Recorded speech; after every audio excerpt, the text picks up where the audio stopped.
It's about 6:30 p.m., making it exactly 30 minutes left until voting begins. As you can see, the streets are very, very empty. It's still, well, it's coming to dawn. It's really, really dawn, but the light has not yet broken. But as you may know, material in a few places or most places is already at the polling stations, as polling agents and polling assistants make sure that election voting is prepared and voters find every material ready and set to go. You are watching UBC TV this early morning. Now 28 minutes left to the first day of voting, eventually starting, and that is for this voting season. My name is Julie F. Nantaba. This is a day that we thank God for, because it's another day that is writing history to be written yet again for Uganda. Whichever way it transpires, we are here to bring you the stories as they unfold. I am with Robert Chirabo Nyonyitono and Joan Murunju. Super excited for this season, that as the A team, we are looking forward to making sure that we put a smile on your face, but not only that, we keep you updated in every single step along the way. Good morning, John. Good morning, Julie. I'm well, very, very excited, because here on UBC, as we inspire you, we are ready to bring you whatever is transpiring throughout the elections. Where I've passed as I was coming, of course, yes, it's true, the streets are relatively empty. Yes. But I passed via Lunguja police station, and I saw a security briefing taking place. It was around, I think, 5:20, and I was impressed because, you know, these briefings are very vital in such critical times. And of course, I also saw some police patrols trying to keep an eye on the Ugandans and promoting peace in this general election. The day is today, and of course, you out there, go and cast your vote peacefully. Definitely, sir. Robert, good morning. A lovely morning to you, Julie, and of course, Joan, and above all, our viewer. Thank you very much for waking up with us on this day, where again history is going to be made, that Ugandans went to the polls. Now, 2021, on such a day, on the 15th, we were not going for the elections, because we had held our elections the previous day, which is on the 14th.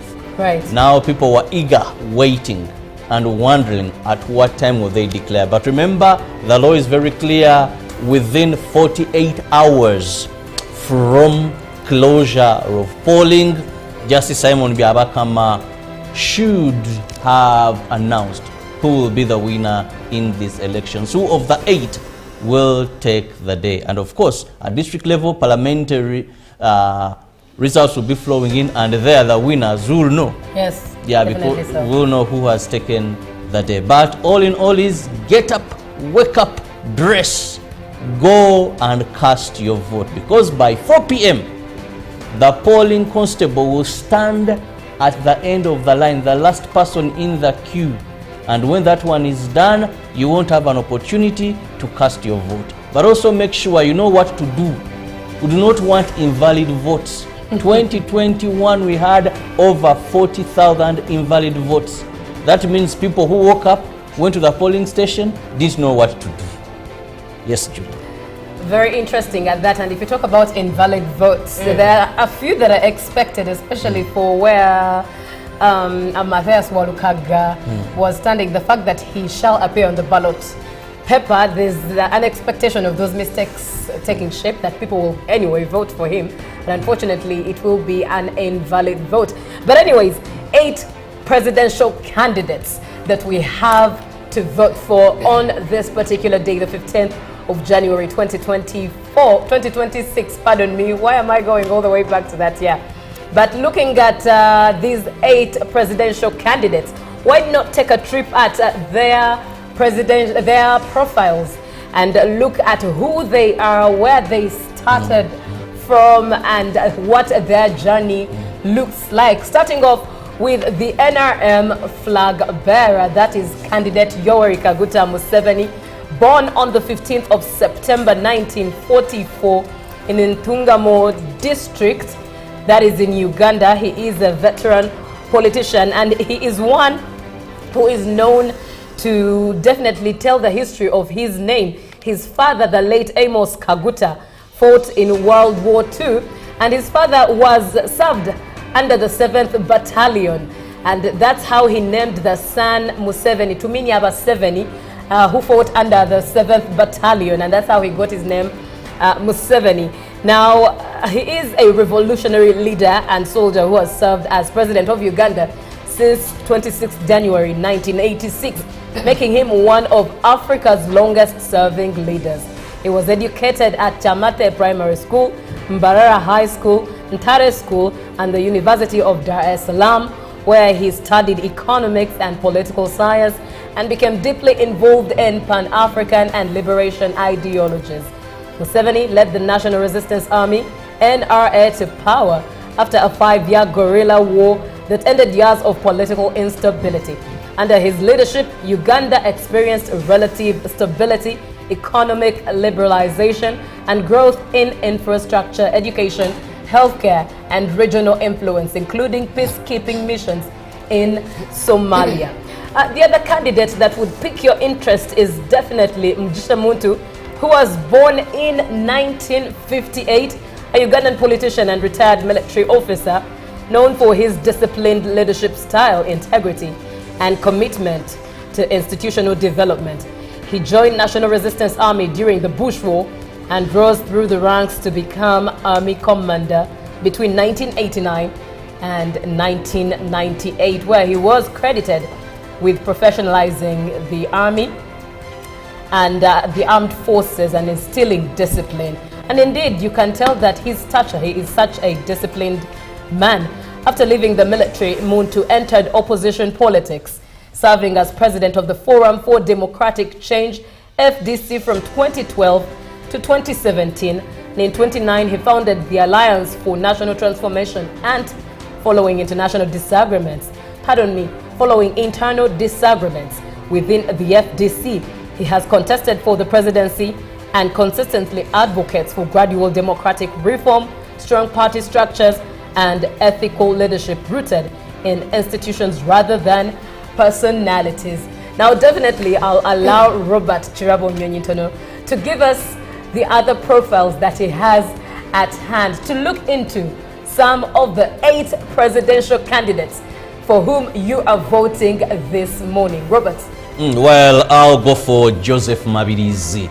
Now, Joseph Mabirizi is a Ugandan lawyer, author, and a public interest litigator, recognized for his persistent engagement with constitutional law and governance issues. Trained in law and admitted to the Uganda bar, Mabirizi filed several high-profile petitions challenging constitutional amendments, presidential eligibility, and the interpretation of key legal provisions.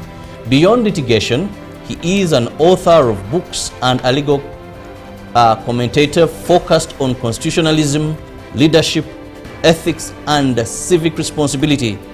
His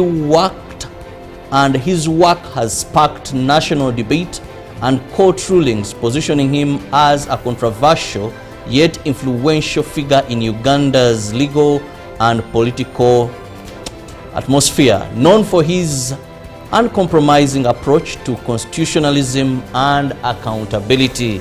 Now, away from Joseph Mabirizi, we go to Frank Kabinga Burira, who is a Ugandan lawyer, politician, and a civic leader active in national governance debates. Trained as an advocate, he has practiced law and used his legal background to engage in public advocacy on constitutionalism, justice, and democratic reforms. Burira has participated in opposition politics and contested for elective office, particularly within Kampala, where he has built recognition as a thoughtful and articulate public figure. He emphasizes citizen empowerment, adherence to the rule of law, and leadership accountability, positioning himself as part of Uganda's emerging reform-oriented political class. John, please. And of course, moving forward, Robert Kyagulanyi Ssentamu, popularly known as Bobi Wine, was born on 12 February 1982 in Gomba District, Uganda. He is a Ugandan politician, musician, activist, and former ghetto youth icon. Educated at Makerere University, where he studied music, dance, and drama, Kyagulanyi built a successful music career using his art to highlight poverty, corruption, and social injustice. He joined formal politics in 2017 after winning the Kyadondo East parliamentary by-election as an independent candidate. He later became president of the National Unity Platform, Uganda's largest opposition party by parliamentary numbers. Bobi Wine emerged as a leading symbol of youth-led political change and contested in the 2021 presidential election, finishing second.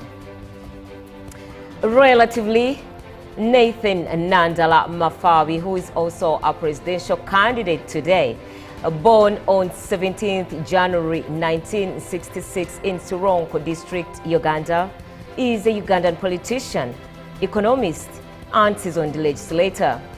He studied economics at Makerere University and later earned a master's degree in development economics from the University of Manchester in the United Kingdom. Mafawi has served multiple terms as Member of Parliament for Budadiri West and is a senior leader of the Forum for Democratic Change, where he has served as Secretary General. He also chaired a Parliament's Public Accounts Committee, gaining a national prominence for exposing financial mismanagement and promoting accountability in government. Now known for his firm oversight role and grassroots mobilization skills, Mafawi is regarded as a strong advocate for democratic governance and economic justice. And of course, Munyagwa Mubaraka Serunga, popularly known as Mogati Gwabata, is a Ugandan politician, activist, and former Member of Parliament for Kawempe South.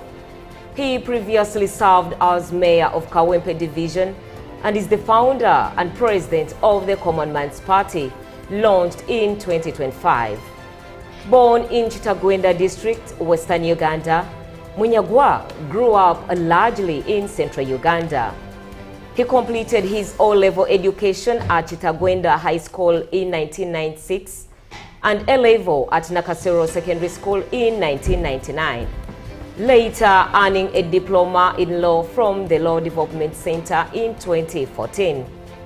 Known for his populist rhetoric, humor-filled speeches, street mobilization, and unconventional political style, Munyagwa appeals strongly to urban and informal sector voters while remaining a polarizing figure in national politics.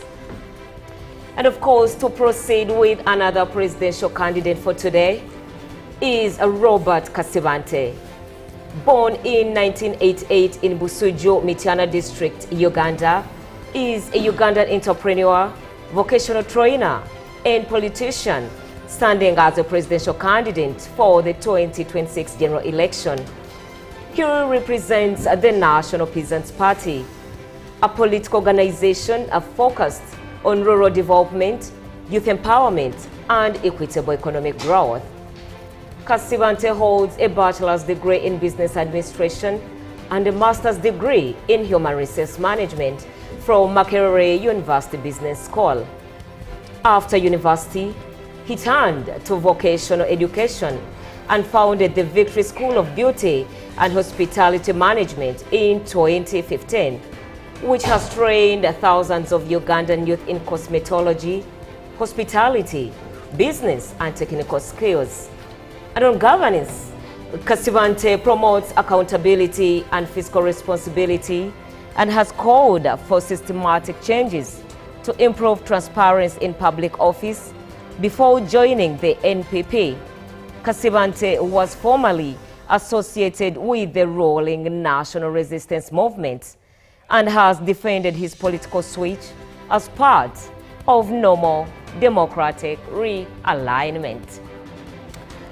Very interesting at that. I think that the youngest out of the candidates would be, I think, Sibante. If I've done my math right, if I've done my math right, the youngest. Born in 1988. 88, yes, he's the youngest indeed. 8 of them for you to vote for. I can't wait for us to look at the would-be first ladies and their profiles. Ones that are really, really out there are one of Mama Janet Museveni, Barbara Itungo, Chagulanyi, and of course, I'm forgetting Mujisha Muntu's wife. I'm forgetting her name, but I've read about her. But the rest, you seem to have to pick from here and there. But indeed, it would be very, very interesting. And I'm looking forward to telling the story of the would-be first ladies. Once again, in case you're just joining in, you're welcome. And by the way, Good Morning Uganda is proudly sponsored by the Ministry of Agriculture, Animal Industry and Fisheries. So very excited that this day, as we sip on Uganda coffee, we get to be part of the story as Uganda writes its history for the 2026 general elections. Over 21 million Ugandans are expected to turn up to cast their votes today, and of course moving forward into the whole process. But for now, let's have a look at what we have on the local scene. Well, we begin with the Electoral Commission that has assured Ugandans that all arrangements are in place to enable the general elections to begin today. Speaking to the media last evening at the National Television Center in Lubowa, the Commission Chairperson Justice Simon Byabakama Mugenyi said every eligible voter will be allowed to cast their ballot, even if they do not have a valid national identity card. The voter slips, provided their name appear on the voters register. The Electoral Commission, led by Justice Simon Byabakama and other senior officials, announced that preparations for today's elections are complete. Speaking from the Tari Center at Lubowa, he addressed the nation and the gathering attended by election observers and other stakeholders. Justice Byabakama said the Commission has fully prepared and is calling on citizens to turn up early at polling stations to elect their leaders and actively participate in the exercise. Justice Byabakama said every registered voter will be allowed to vote even without a national identity card as long as their name appears on the voter's register. He also appealed to citizens to uphold peace before, during and after polls. And of course, speaking of peace in these elections, a group of prominent women under their outfit dubbed the Women's Situation Room has set up a regional violence prevention rooms to serve as peace centers throughout the electoral process. Now born out of election-related conflict, the Women's Situation Room is a non-political platform for women and youth to mitigate election-related conflict, de-escalate tensions, and facilitate a real-time response to violent incidents. Dr. Elizabeth Rwanga of the Women's Situation Room Uganda says they intend to employ the same mechanism in the 2026 electoral process, encouraging Ugandans to utilize the availed toll-free numbers to share any violent incident. The initiative, co-run with the Women International Peace Center, will host physical violence prevention rooms in Arua for the northern region, Jinja in the east, Hoima City to cater for western region, while Kampala and Wakiso will focus on cases from the central region. And according to Yvette Cheson-Wure, the initiator of the Women's Situation Room, says, riding on early warning and rapid response mechanism, they have been able to prevent violence in different countries over the years. Officiating the launch of the Kampala Physical Room, being hosted at 4 Points by Sheraton Hotel in Kololo, was eminent woman justice retired Effie Owo, who acknowledged the role of women leaders that they play in preventing violence. And moving on, Uganda Police Force has displayed its operational security assets in Kampala as part of measures to ensure the safety of people and their property during and after elections. Police said the deployment is meant to enforce law and order without intimidating the public. The displayed operational assets include an aircraft for aerial policing, motorcycles for rapid response, patrol trucks, tear gas trucks, and other public order management equipment. The Inspector General of Police, Abbas Byakagaba, flagged off the security display drive in Kampala's central business district. Major hotspots include Kawempe, Makerere, Chiseka Market, and parts of Lubaga have been prioritized during the security asset display. Police have dismissed claims that the deployment is meant to intimidate the public, insisting that the exercise is intended to ensure citizens of their safety and protection of property. Police said other intentions for the deployment and display of security apparatus include countering any subversive activities that may arise during the election period. The public has been urged to comply with all announced electoral laws and guidelines to ensure a peaceful and secure election environment. Police have also defended the deployment of the army, stating that it is in line with the Security Cooperation Framework, which mandates all security agencies to work jointly during critical periods to safeguard the national security. And of course, moving forward, with just minutes remaining before Ugandans head to the polls, the situation in Kampala's city center remained calm and orderly. Businesses operated normally as the country prepared for today's polling day. Downtown Kampala remained calm and peaceful as the final hours to the general elections drew closer. Business operators across the city continued with their daily activities, with shops open and customers going about their business as usual. Several residents we spoke to emphasized the importance of maintaining peace before, during, and after the elections, calling on fellow Ugandans to exercise their right to vote responsibly. At major bus parks and terminals, there was a noticeable increase in passenger numbers. According to transport operators, many travelers were heading up country to participate in today's voting exercise. However, the surge in travel has led some taxi and bus operators to increase transport fares, citing high demand. The ongoing internet shutdown further affected travelers, with some passengers reported challenges in using mobile money services to pay transport fees. And of course, yes, that is what caught our eye yesterday as we prepared for today. Right, thank you very much, John and Robert. And let's have a quick look at some of the facts about Uganda's 2026 elections. 27 political parties were cleared by Uganda's Electoral Commission to participate and operate in today's Electoral Commission. That is January 15th, 2026, presidential and parliamentary. And we have 8 presidential candidates whose profiles we've just read for you. Over 21.6 million voters registered and are expected to vote. I hope this time round, indeed, Robert and John, I look forward to the number of voters really might not equate to those who registered, but I hope for it to be higher than the previous years, and I hope for it to be better, a better response for a voter turnout than the previous years. Well, statistics are not portraying that as good, and if you are to go in terms of precedent, you see that the number of people who register are high, but when it comes to those, or has been increasing over time, but when it comes to those that actually cast their vote on the polling day, it doesn't tally. The math doesn't math there.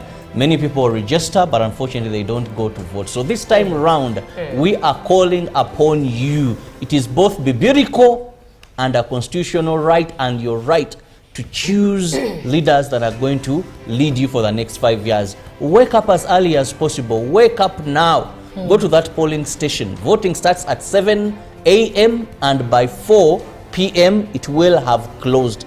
Once the polling constable goes and stands at the last person on the queue, nobody will be expected to join the line. So please, wake up, get ready. If you have not voted, you have no right to complain or even discuss the politics of this country because you are not part of the struggle. The struggle now is casting the vote. Right, indeed. John, I'm curious, do you know where you vote from? Of course, right. I do. That Right. is Budo. Of course, I'm from Bosiro South. That is my Right. constituency, Right. exactly. Where we have Honorable Meda Lubega Seguna, the incumbent. Yes. We also have Haj Chiyimba. We also have Mr. Magola, the one that Matthias Walukaga endorsed. And of yes. course, there's so many others. And that's one vote I'm really worried about when it comes to invalid votes, because quite a number of Ugandans will find Matthias Walukaga on the ballot and they'll be they'll confused. tick. Yeah, exactly. That's why it's They'll very tick important anyways. for you, before you go to the polling station, go when you're organized. Know who you're going to vote. Research about that person. Don't vote out of excitement, because if you vote out of excitement, your vote may be invalid because you're excited. May end up crossing one, ticking one, but also know the candidate you're going to vote. Right. Yes. Very true indeed. And we indeed encourage you to go early as possible. It's just about 3 minutes yes, to the opening of the ballot boxes. Yes, so I hope you are already, while you're watching us online via YouTube, I hope you are already at your polling station. If not yet there, it's, I know, near you, where your place of residence. I know you're setting up, you're putting on your shoes, you're getting ready, you're picking up a bag with your ID, your voter location slip, and heading to that polling station. The earlier, the better. The earlier voting starts, the better that it ends, indeed, as time stipulates that it has to end at 4 p.m. and the better earlier that voting counts, and of course the earlier and better Well, that Julie, have maybe to chip transparency. in there, Justice Simon Yabakama clarified that you may not have your national ID, Right. nor your voter slip, but as long as your name is on the voters register, you'll be allowed to vote. So in case you're not seeing your national ID, you know things can happen. You're looking for it, you can't find it. Indeed. You look for the voter slip, you can't find it. Okay. But your name is in or on the voters register. Please, and you know your polling station. Very true indeed. Go and exercise your You're biblical and constitutional right. That And is of very course, true. That is very Julie, for those who are already at the polling station, you may have a chance to witness the opening of the ballot boxes, because the Electoral Commission stipulates under the guidelines that about 10 people, irrespective of which party they belong to, will be called by the electoral officials Right. to bear witness of how sealed the ballot boxes are before commencing with giving out of ballots to be for the citizens to cast their votes. Indeed. Let's have a short break. When we get back, we are definitely going to the field and checking on our reporters as to what Kuground looks like, as it is, as the saying goes. Kuground vidada muko Reality versus- reality over. Like Yes. that. So let's have a short break, and in just a jiffy, we are coming back with more, especially from the ground, seeing as it's just a minute to 7 where voting starts officially for the year 2026 in the general elections of Uganda 2026. Good morning.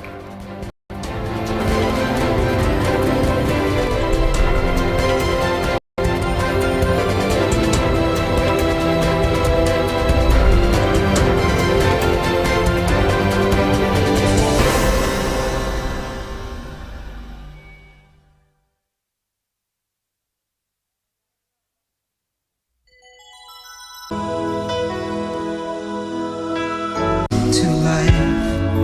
The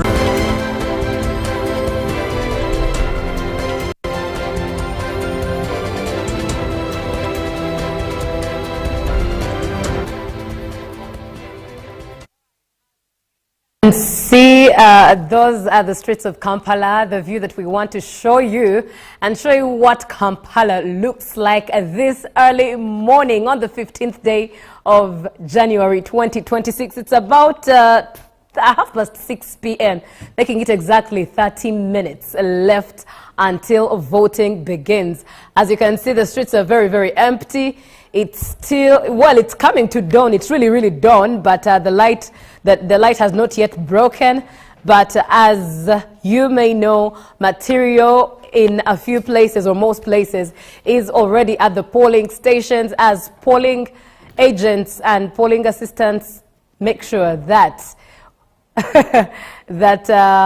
election voting is prepared and voters find every material ready and set to go. You are watching UBC TV this early morning. Now 28 minutes left to the first day of voting, eventually starting, and that is for this voting season. My name is Julie F. Nantaba.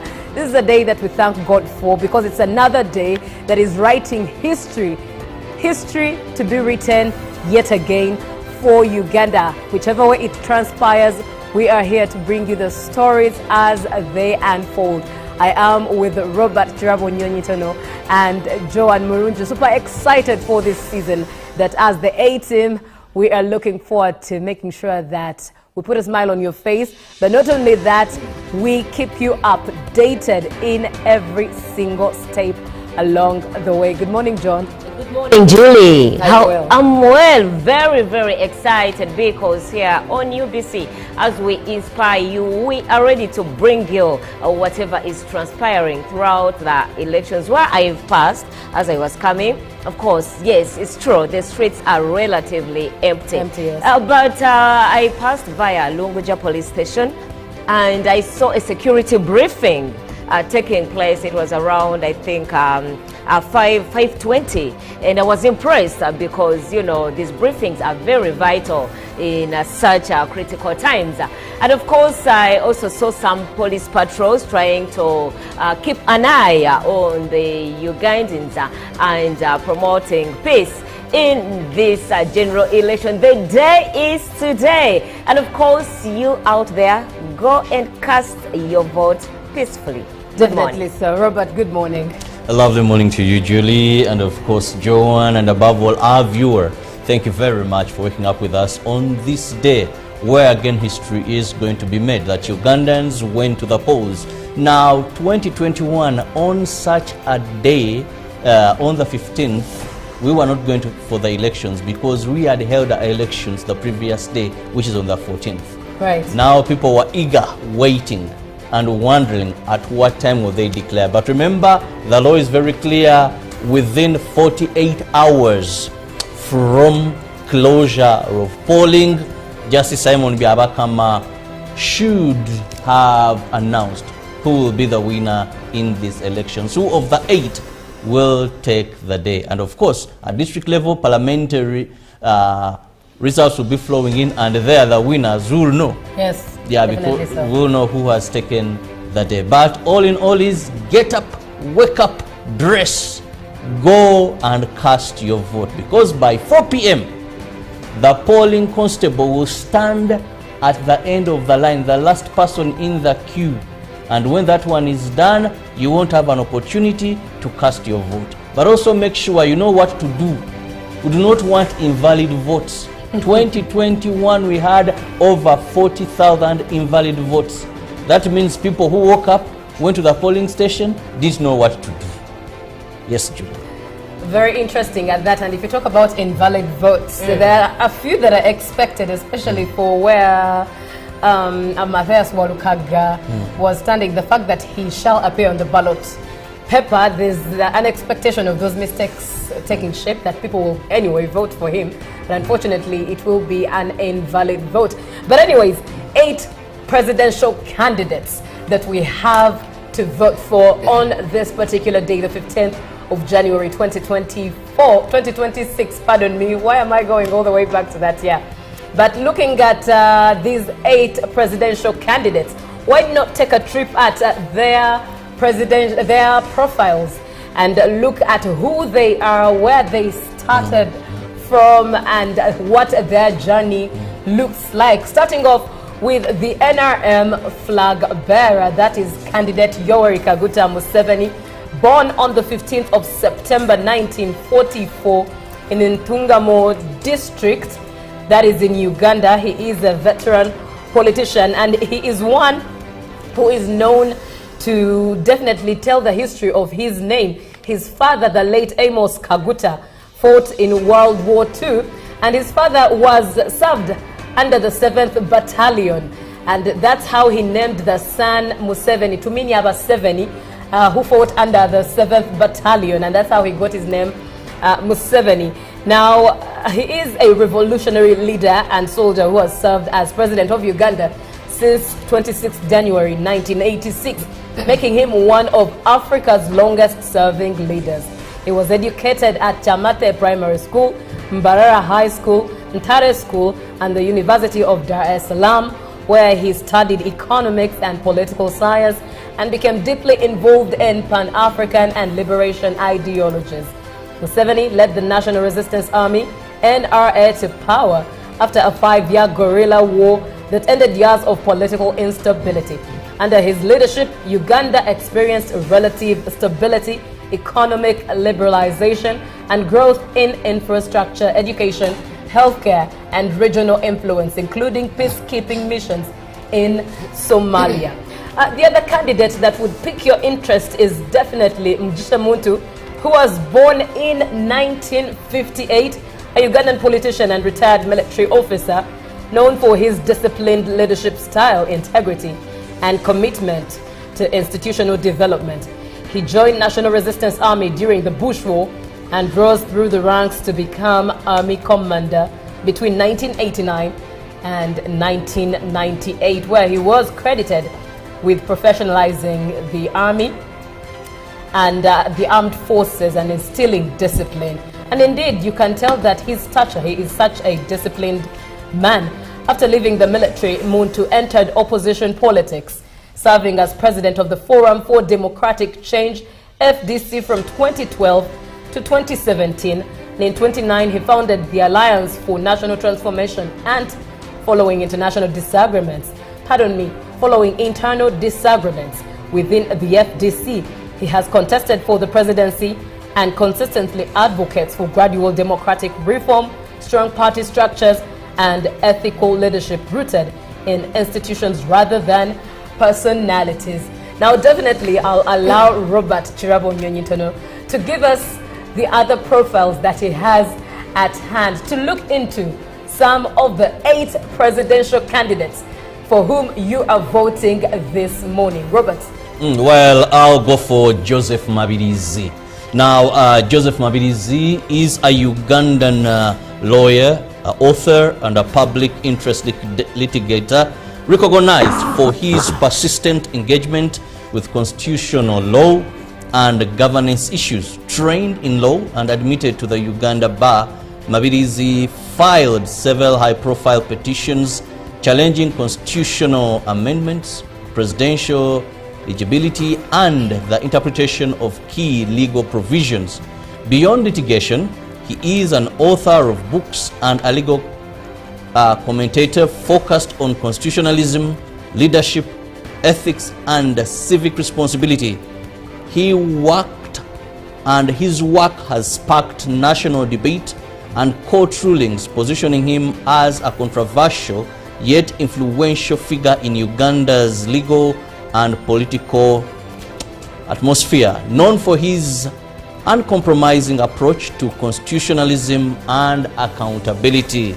Now, away from Joseph Mabirizi, we go to Frank Kabinga Burira, who is a Ugandan lawyer, politician, and a civic leader active in national governance debates. Trained as an advocate, he has practiced law and used his legal background to engage in public advocacy on constitutionalism, justice, and democratic reforms. Burira has participated in opposition politics and contested for elective office, particularly within Kampala, where he has built recognition as a thoughtful and articulate public figure.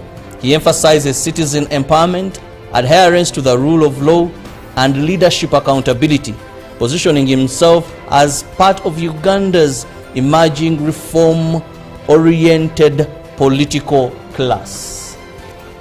Joan, please. And of course, moving forward, Robert Kyagulanyi Ssentamu, popularly known as Bobi Wine, was born on 12 February 1982 in Gomba district, Uganda.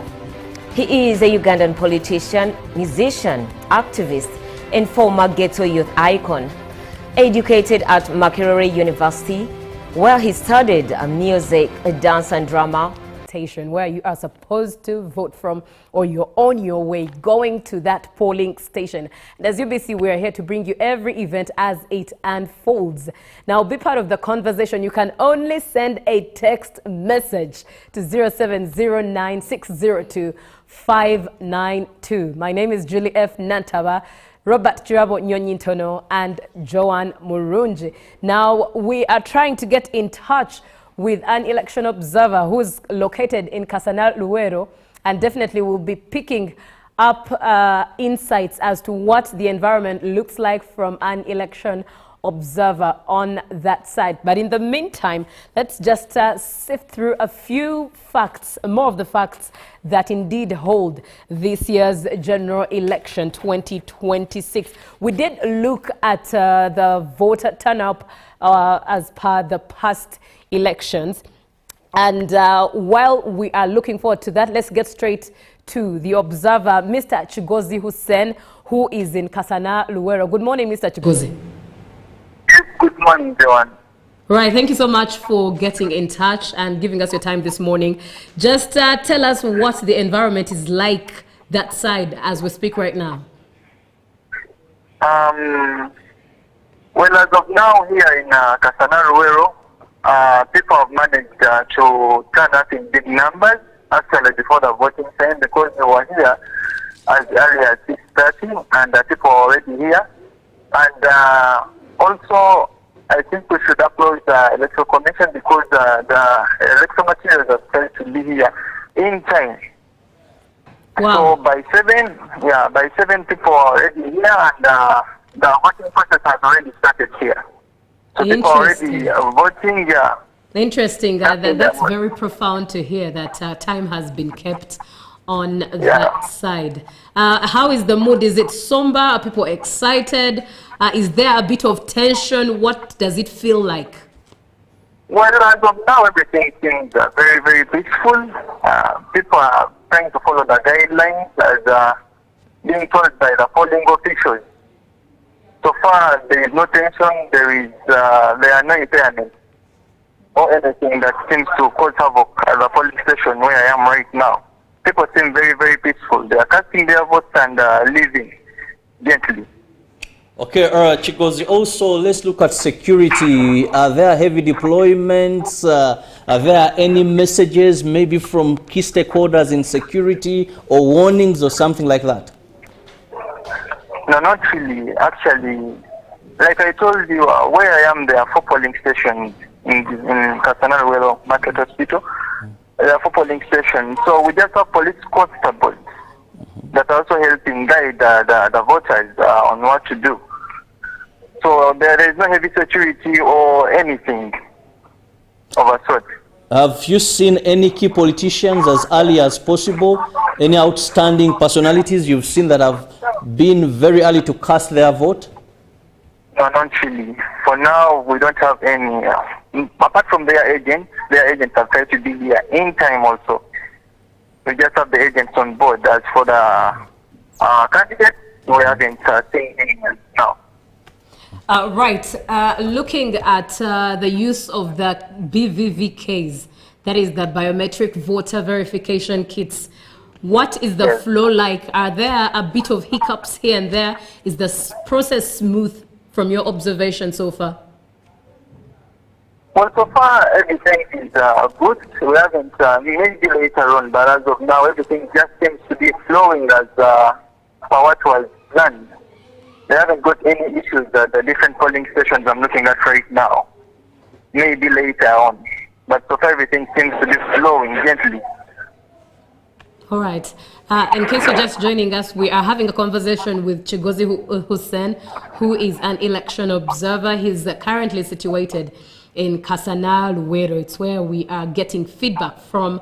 He's giving us a feel of what it is like there. Just to bring you up to speed, Kasana Luwero, voters have already turned up in big numbers. I think all thanks to the Electoral Commission for mobilizing this call to turn up on time. And indeed, we give a huge applause to all those in Kasana Luwero for paying heed to turn up on time. It's the general election 2026. Mr. Chigozi, when it comes to the mannerisms of the electorate so far, what mannerisms so far are you taking point of that perhaps would be of very good use in regards to information? Like I said initially, the person seems to be down. Apart from some of the voters in the particular polling stations they have to be voting from. So that's why I think we have a bit of a limitation. Perhaps maybe some of them are not literate enough to read, but the officials have tried to write the different names of the different polling stations at every polling station. So maybe I think that's the only limitation right now. Some of them are here and there, here and there. They're not so sure about the particular polling station they have to be at. Of course, Mr. Sebagala Chigozi, please paint a picture for the viewer there in Kasana Luwero. How is the polling station looking like? Has it been marked very visibly together with the number so that someone coming in to vote is not hoodwinked or misled or losing a focus of direction from where they're supposed to vote from? Yeah, now here in Kasana, the Electoral Commission has tried to deploy different officials who are trying to guide. I think the constables are doing actually a very, very good work here. They are trying to reach out actually to the voters when they have just entered the polling station. Depending on the fact that it's enclosed here, so as soon as they enter the gate, they are trying to tell them to go to the different designated polling stations where they have to be. So far, so good here on the ground. I think the Electoral Commission has tried so much to ensure that each and every voter casts their vote without any hindrance. And the environment here seems very, very calm. Mr. Chigozi, were you able to witness the opening of the ballot boxes this early morning there in Kasana Luwero? Yes, John, I happen to have witnessed the opening of the ballot boxes at the different polling stations. Please take us through of what happened. When the polling officials tried to wait for the 10 witnesses to be available in order for this to commence. Actually, at one of the polling stations, they waited a bit, so they started at around 10 minutes past 7, because the witnesses were not yet amounting to the number that is required by the law, that is 10 people. So they had to wait until they were amounting to that number. Okay. So when the witnesses were there, they managed to open everything, and the polling officials are really trying to explain each and everything in the kit, to avoid any causes of impairment as per the voters that have come to cast their vote for the particular candidates they have come to vote for. Okay, Chigozi, for our viewer to get this right, what is the role of election observers?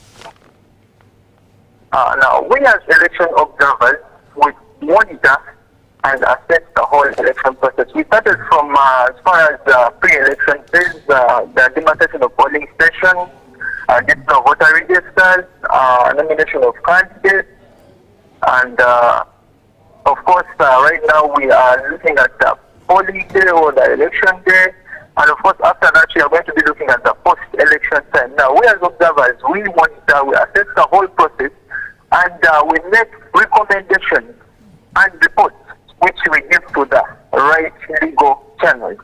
Of course, this is the Electoral Commission, and any political party or candidate that would have participated in this particular election. So we are observing, we are monitoring, we are looking at the loopholes, anything that we feel like needs to be ironed out or needs to be done. We try to look at that and then we put it into our report and try to follow up and see that indeed the Electoral Commission tries to do the implementation part of it. You'll agree with me that betting on the campaigns that we had this particular election, we have had less aggression and encounters as far as security and voters are concerned. So I think that gives us credit because in the previous elections that we had a lot of accidents and people dying and encounters with security. So this has tried to reduce because of the recommendations we make. I think the Electoral Commission has indeed talked to the security people and they are trying to see that they try to harmonize the voters and we don't have, havoc here and there. All right. Looking at the directive by the Electoral Commission that for everyone who votes, after casting their vote, they must immediately leave the polling station until 4 p.m. when they ought to be available for vote counting. Do you observe that as something that is happening where you are located right now at Kasanaluwero? Yes, Johan, I think that's happening exactly because for every particular voter who has cast their vote, they are actually leaving immediately after casting the vote. So I think the not here message was heard and it's trying to be implemented here in Kasanaluwero. Great. People are casting their vote and they are leaving immediately. I think they'll be coming back, like you say, that the same way as they need to be here.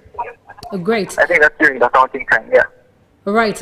You did mention that so far the environment is calm, it's smooth, and everything is flowing.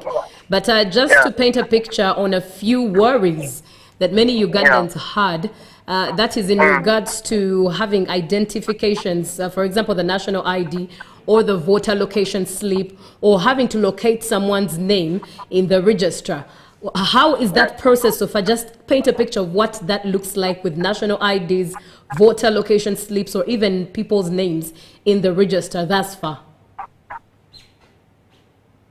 Now, John, here in Kasanaru, we're actually, the different people I'm looking at seem to be having voter slips actually. They have them within their hands. I think no one wants to be limited by the fact that they have a voter slip or any identification that validates them to actually cast their vote. So for the different voters I'm looking at here, each and every one of them has a voter slip in their hand. And the registers are also there. They're being thoroughly checked by the agents of the different candidates and the polling officials. And after that, they are being verified by the duplicate kits. So far, I haven't had any limitations that regards that.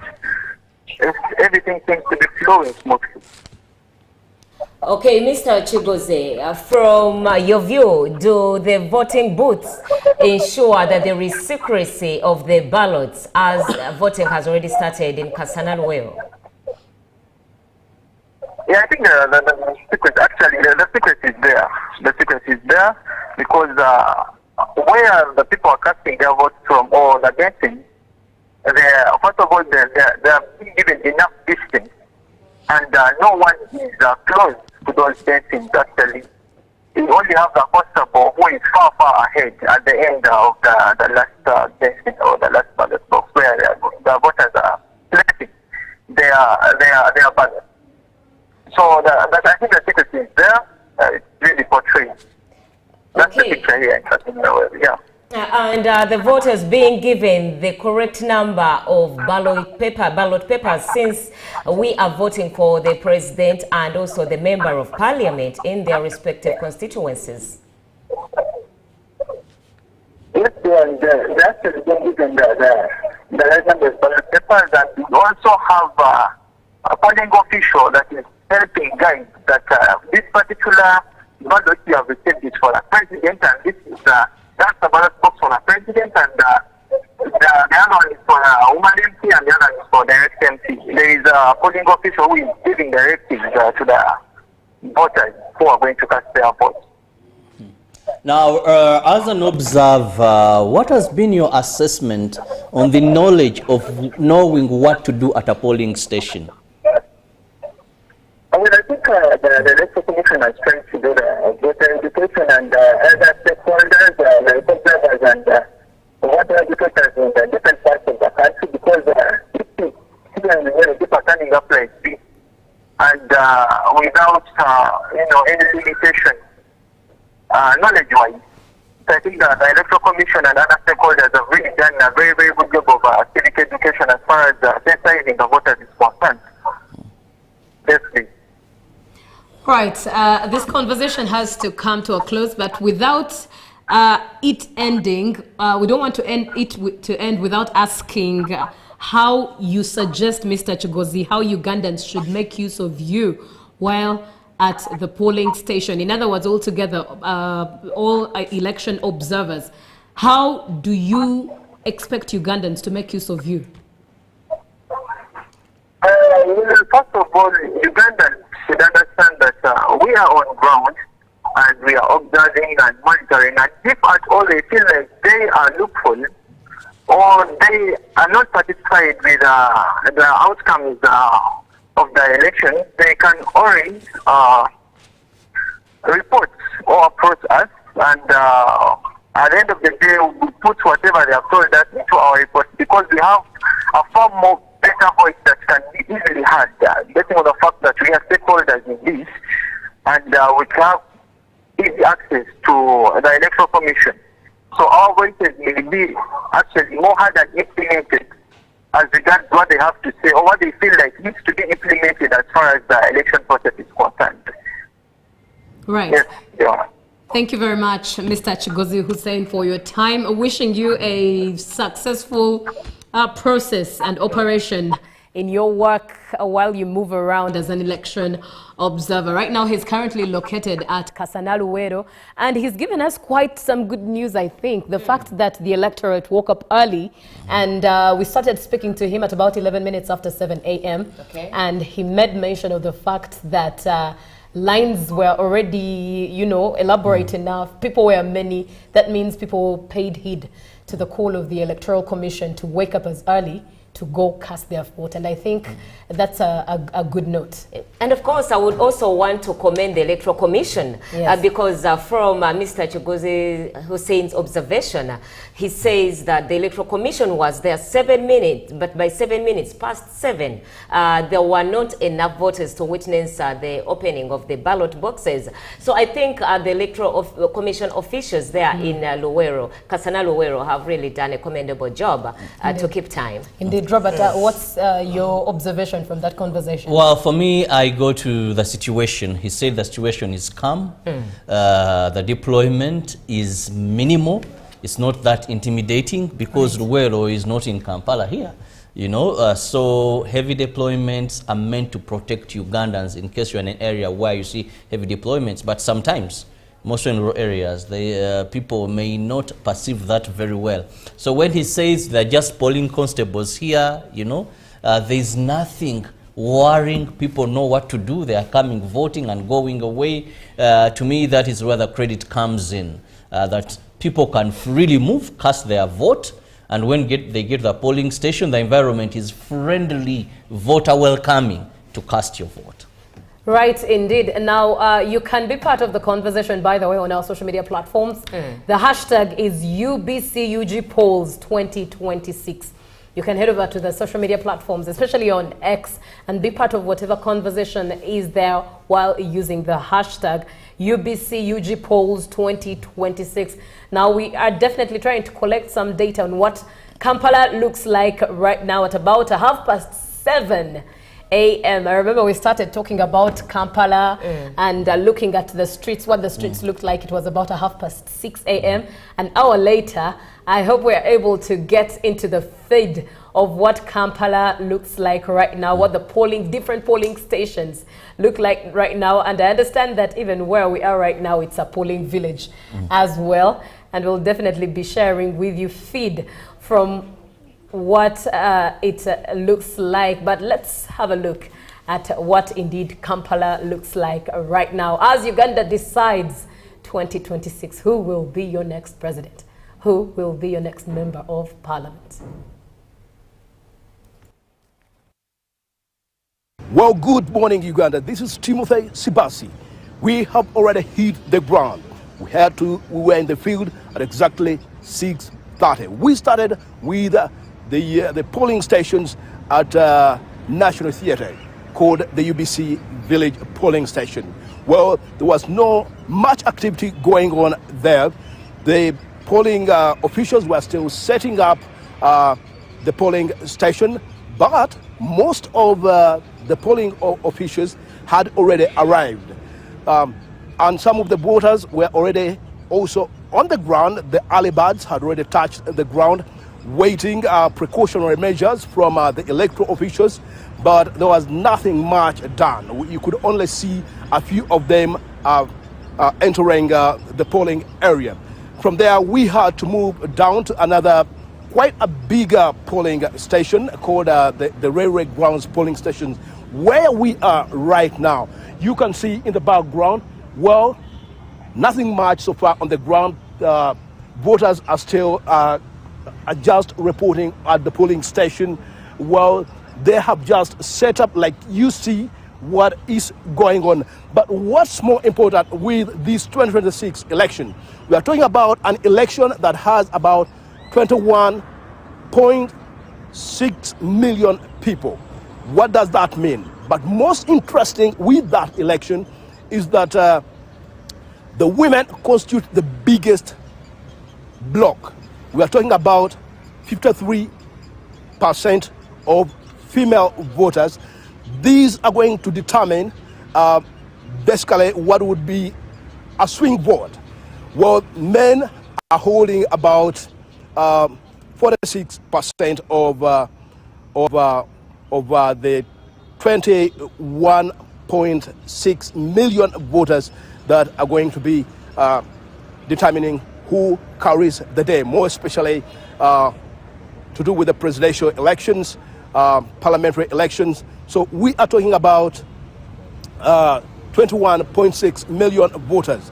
Those in percentages, like I've told you, women or female hold 53%, while the men hold about 46%.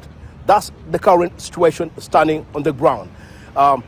Let us take you shortly, and we had already spoke to the LOC1 chairman of the UBC Village polling station, One Katamba, who did give us the outlook of the polling station that he takes. Good morning, Ugandans. It's a very calm day today. This is Radio Uganda Village. People, first of all, have just started coming. They're coming, and we expect everyone to be peaceful and to be vigilant as citizens of Uganda. So I'm very happy. I'm first with some people here on the polling station at National Theatre. So you guys, most welcome. Come and vote and have a nice voting day. Here we have almost above 1,000 people.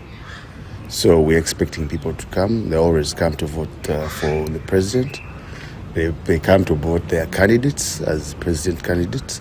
So we expect them to come in numbers, as many as they can. What's your appeal to the voters? The voters, I'm appealing them to have a peaceful day. Vote peaceful. Don't be violent. Let's expect, because at the end of the day, we are brothers and sisters. So let's keep that peace at heart, and let's love one another for God and my country. Okay, but we have we have here 3 polling stations. First of all, the AC has already come. We're waiting for the other agents to come. We have 16 MPs at Kampala Central, so we are expecting almost like 32 agents and agents of woman MP and the presidential agents. So we are waiting for them. I think we're going to start at around exactly at 7. Yes. You're welcome. Great. That's what the streets look like. Kampala, people are not yet really into the mood and are not yet really into the feel of voting. People are not yet as early as expected.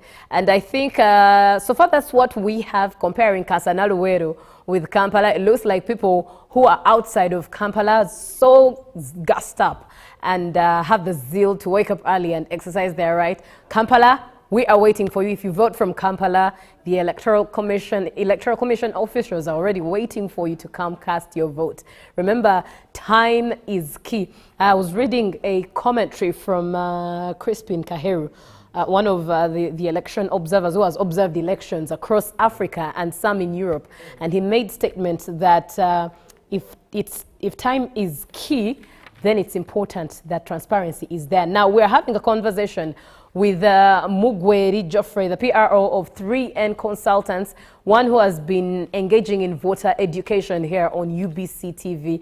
And right now he's in Mbale to give us an update, a feel of what is on ground. Mugweri Geoffrey, good morning. Sebo. Good morning, Joan. How are you? I'm speaking to the three of us, Julie, Joan, and Robert. Yes, Julie, Robert, and Joan. How are you? We're fine. Well, thank you. It's good to hear from you. How is it in Mbale? I understand you vote from that side. Yes, I'm in Mbale, and so far so good. Preparations are underway. I started at a polling station in Maluku, where everything is set. They're simply waiting for the 10 voters to come and the voting starts. Oh, so it hasn't started yet. The 10 haven't. That particular polling station where I'm from, it hadn't started yet, but I'm on my way to another polling station. Very interesting.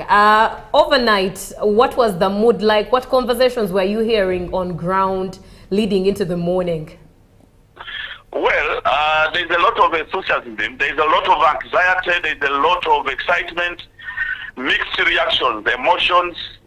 People are excited. We are anticipating a huge turn-up this time. I think people were mobilized.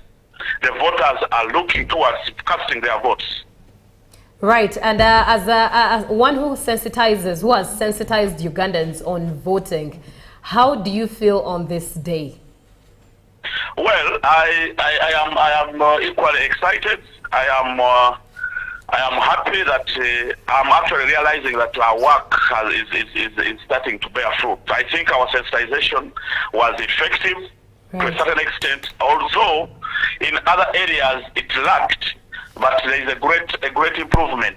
You see, once a voter is enlightened, once a voter is sensitized, you will always expect positive results. Now, I'm so interested when it comes to issues of security. What is the deployment like in this particular place where you are? Well, the deployments they seem to be normal. There are police and military patrols moving around. There's nothing much, and the citizens around are not scared about the presence of security, unless if something else happens. But so far, the security seems to be in place to provide and to ensure that the whole electoral process is secured.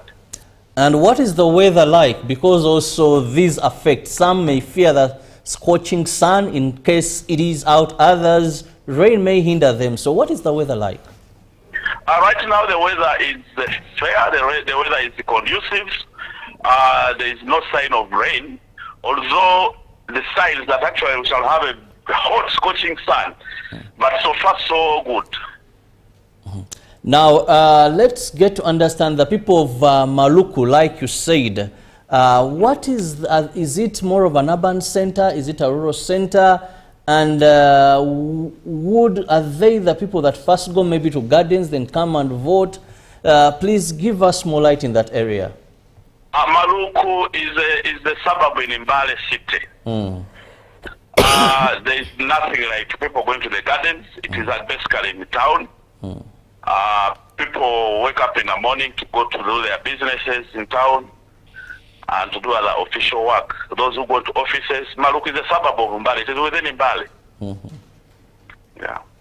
And of course, Mugweri, I would want to know, how are people accessing the polling station? Are they being ferried?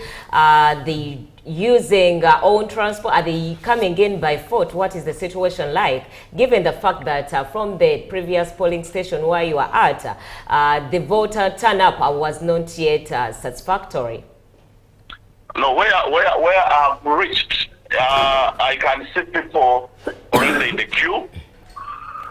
Where is that, Mugweri? Where is that? It is in Mbale Clock Tower. Okay. I'm yet to establish the real name of but it is in the garage around the clock tower. Okay. I intend to travel around Mbale and also proceed to Sironko, where we have a presidential candidate, that is Nelson Nadala Mafabi. My interest is to have a feel of what is happening in Sironko. I would request Joan that possibly you'll get back to me when I reach another polling station. Okay, no problem. All right. Thank you so much. Indeed. Thank you so much, Mugweri Geoffrey. We're to let you go, but before that, just a call on sensitization as something that you've been doing over the last couple of days and months and weeks. Just educate people on what they should do and what they need to know and need to do when they get to polling stations as they head there. Thank you so much, Joan. I want to appeal to Ugandans. We have gone through this process of educating and sensitizing voters for the last couple of months. Don't forget the voter location slips. If you don't have the voter location slip, please carry along your national ID. It doesn't matter whether the national ID expired or not. As long as you have it, it will be used for identification to go through the biometrics. Please turn up in large numbers. The situation is conducive. We hope and anticipate for a free and fair, peaceful election. All right. Thank you very much, Mugweri Geoffrey. He is an observer and the PRO of 3N Consultancy Agency that has been educating Ugandans on voter sensitization here on UBC TV. Now, Uganda has a two-round voting system, and a candidate for president must win 50% plus one vote in order to avoid a runoff in the country's two-round voting system. Now, I'm going to task Robert here to just take us through what the two-round voting system looks like and what exactly it is. Well, first and foremost is a situation that you pray doesn't happen. All right. Has it ever happened, though? In the history of Uganda, it hasn't happened. Okay. Because if all the 8 candidates, they divide these votes, that none has been able to get the 50% of the votes plus 1, then what happens? The Electoral Commission does not declare a winner. It's more like, would you call it a draw if it's in soccer? No one has won that election. But over a time, we've not had it. People have, His Excellency, this is his 7th time running, but he's always had something above and above. So the two-round means that those 2 that have tied, we have another election where only those 2 are the candidates. That's how we run. That's the two-round run. Now, that is a tough situation. Why would I say it is tough? Because you may find that now at this time you can't use, use letters. Okay. If party X is candidate, because now all the candidates belong to political parties, you don't have an independent, all the 8. Drop. This time round, we don't have independent. So let me use, if there was party A, B, C, D, and E, then of course the 8, F, whatever, up to 8. Now, party X, party D, and party A tie. At least. At what percentage? Now, because if none of them have failed to get the 50 plus 1. If they have 49 points, if they have maybe 49 point something. Remember, others can't also have that. Exactly. They should be 2. Now those two will go for an election where they are their only candidates. What if they both have a 50-50? Still, This yes, because you must have a 50% plus a 1. Okay. Right, right. Now, that is dangerous. Why? Because, one, concentration on two candidates. It's more like how a by-election is. That forces now are concentrating on these particular two candidates. And it becomes very complicated because you're going to find candidate D joining candidate B. You may find a candidate joining. So it's a situation that, first of all, it's even tense. Because people think that it's done and dusted, only to be told now you're again going back. But this time there are only two candidates. Now it becomes more of hard. More so when some may join forces against the other. It's not so much an easy time. And of course expensive as well. Because you have to go back through the entire printing of ballots now that have only two. It's costly as well. It's another election, by the way, because all polling stations will again be active. So it's an exercise you've gone through, and again you're going back into that. So that's why it's rare. It's rare, I must say, that we've had these runs. Most of the times, elections, we have a winner. Right. And in case it does take place this time around, it will make history.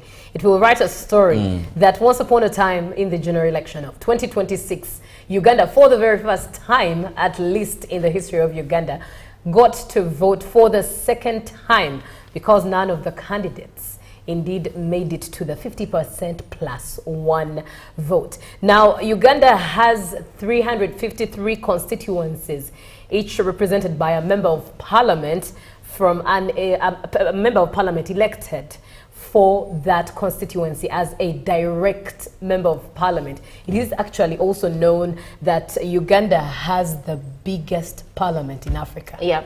Yes. Now, aside the 353 direct MPs, of course, we do have additional MPs seats that also do take an opportunity to sit in the August House. And I'd like for Joanne to take us through who those members of parliament are that are an addition. Of course, the additional elected seats in Uganda's parliament, we do have the elected women representatives. And for this specific election for 2026, there are over 640 elected women representatives.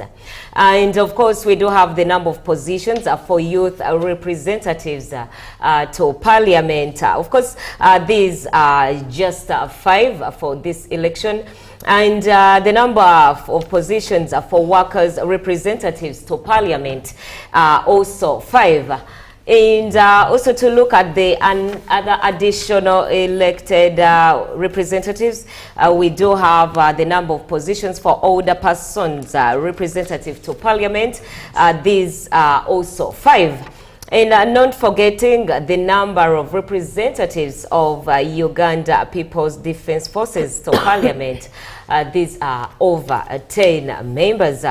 And of course, yes, we do also have the ex-officials, and also, yes, of course, I told you about the workers' representatives. So these are basically the additional elected seats in the Parliament of Uganda. Maybe for the women representative, there are 146. The women? 146, yes, not yes. 600. For the women? Oh, yeah. Sorry about that. I was like the entire parliament. I know. I Plus mean, more. Uganda already has the biggest parliament in Africa with over 500, and then you add on 600 for women alone. Oh, yeah. No, those are a bit, quite a lot. Yes, but it's I think I got the confusion from the number of candidates nominated to contest. Oh, yes. The ones Yes. nominated vis-a-vis the actual figure. Yes. Right, Yeah. indeed. You're watching UBC TV.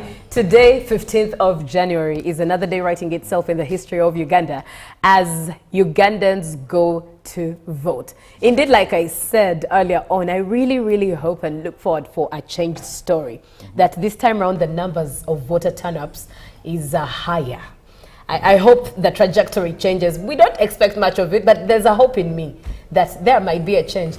Speaking of which, on my way to work, the colleagues I were with, one of them did mention that in, is it in Chevando, I think they mentioned Chevando, that a driver of a huge truck must have seen the heavy deployment of security officers on there, and in that moment he got a bit shocked and ended up ramming the whole truck into a trench. Well, this is my personal opinion. Right. This is not the first time that you're having elections in Uganda. A quick reminder, it's just 5 years back we had an election. Right. We had elections, and those were on the 14th of January 2021. Now, not so much has changed. When we talk about deployment, those that were active, some of us were reporters who were in the field. You know, when we talk about the deployments, they were as they are of now, or as they are going to be. And when it comes to deployments in Uganda, we've had a number of international conferences where security has been beefed up. We had right over there from Chogam 207, we had the Nana Line movement. We've had so many, and we've had this deployment. So fellow Ugandans, there is nothing new that is going to be constructed today. All that has been has ever happened.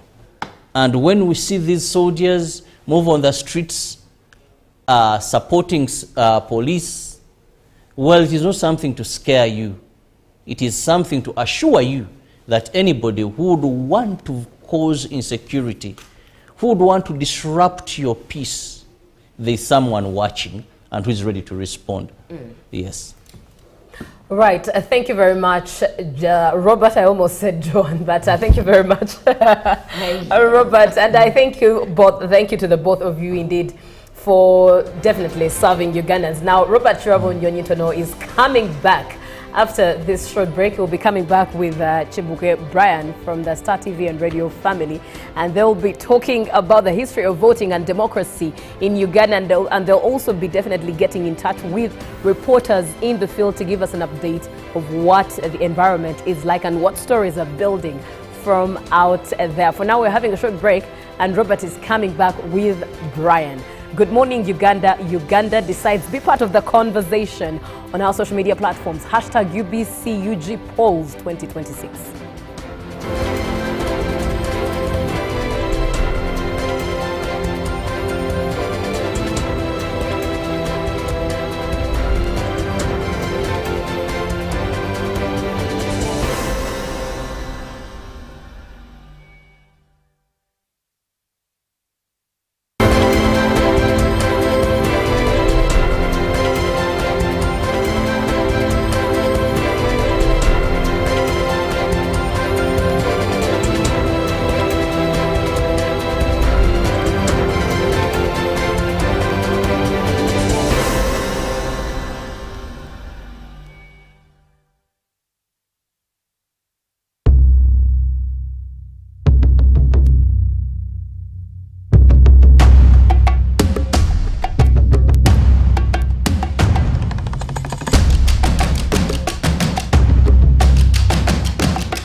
Electing your leaders at various elective positions is your fundamental human right. Here's how to cast your vote safely and correctly. Step 1. Go to the polling station where you're registered. Step 2. Present your national ID or voter location slip for officials to confirm your name on the register. Step 3. Your identity is verified using the Biometric Voter Verification Kit, fingerprint or face scan. Biometric verification is mandatory to ensure only eligible voters vote. Step 4. Your ballot is scanned and issued to guarantee it's valid. Step 5. Mark your choice in secret, cast your ballot and get inked. Polling runs from 7 a.m. to 4 p.m. Your identity protected, your vote secure. Turn up and vote. My vote, my voice. Exercise can't be sustained. Eating can't be stopped. It's even harder to lose weight. Come and give it a try. Ginshikang L-carnitine chromium capsules. Plant extract, scientific ratio, take 3 capsules each time. The active ingredient accelerates fat burning,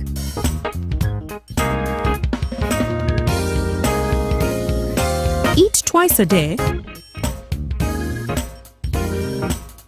don't take a detour. Weight loss starts now.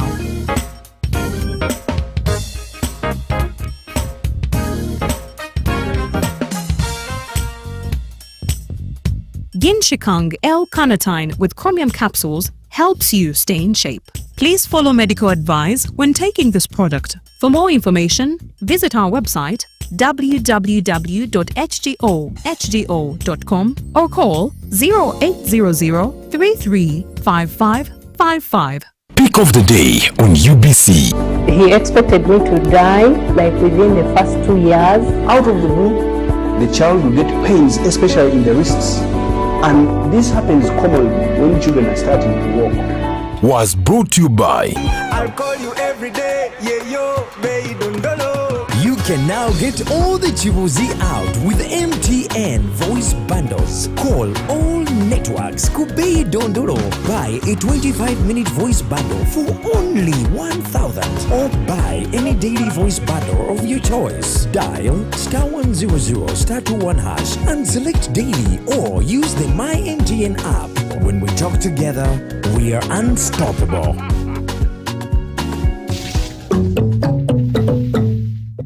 My question is, what is the difference between rental tax and income tax? How comes I'm paying both taxes on my own premises?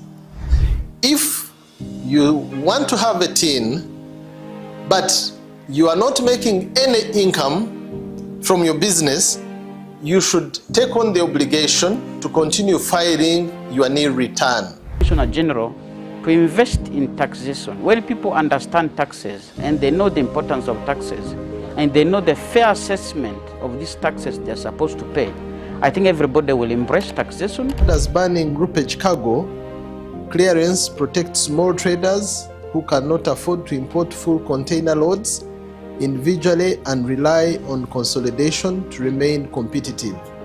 Cargo to come in groupage is consolidation, it's legitimate, and we can't ban it.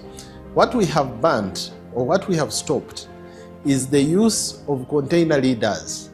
Now, Fiona, the good news I have for you is that among the new tax proposals, Now you can get direct answers. Send your tax-related questions via WhatsApp or SMS to 0790-141-887 and the Commissioner General of URA, John Musinguzi, will personally address them. Tune in to UBC News Tonight every Monday and Wednesday for expert insights and clear explanations. Booza Commissioner.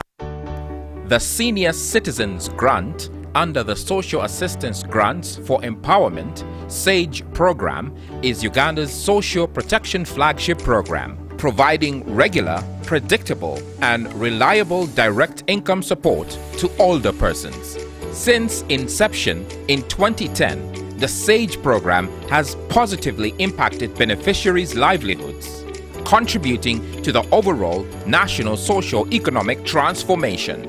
The government of Uganda has continued to fulfill its commitment to the expansion and sustainability of the SAGE program, ensuring income security, dignity, and improved basic standard of living for older persons in all local governments across the country.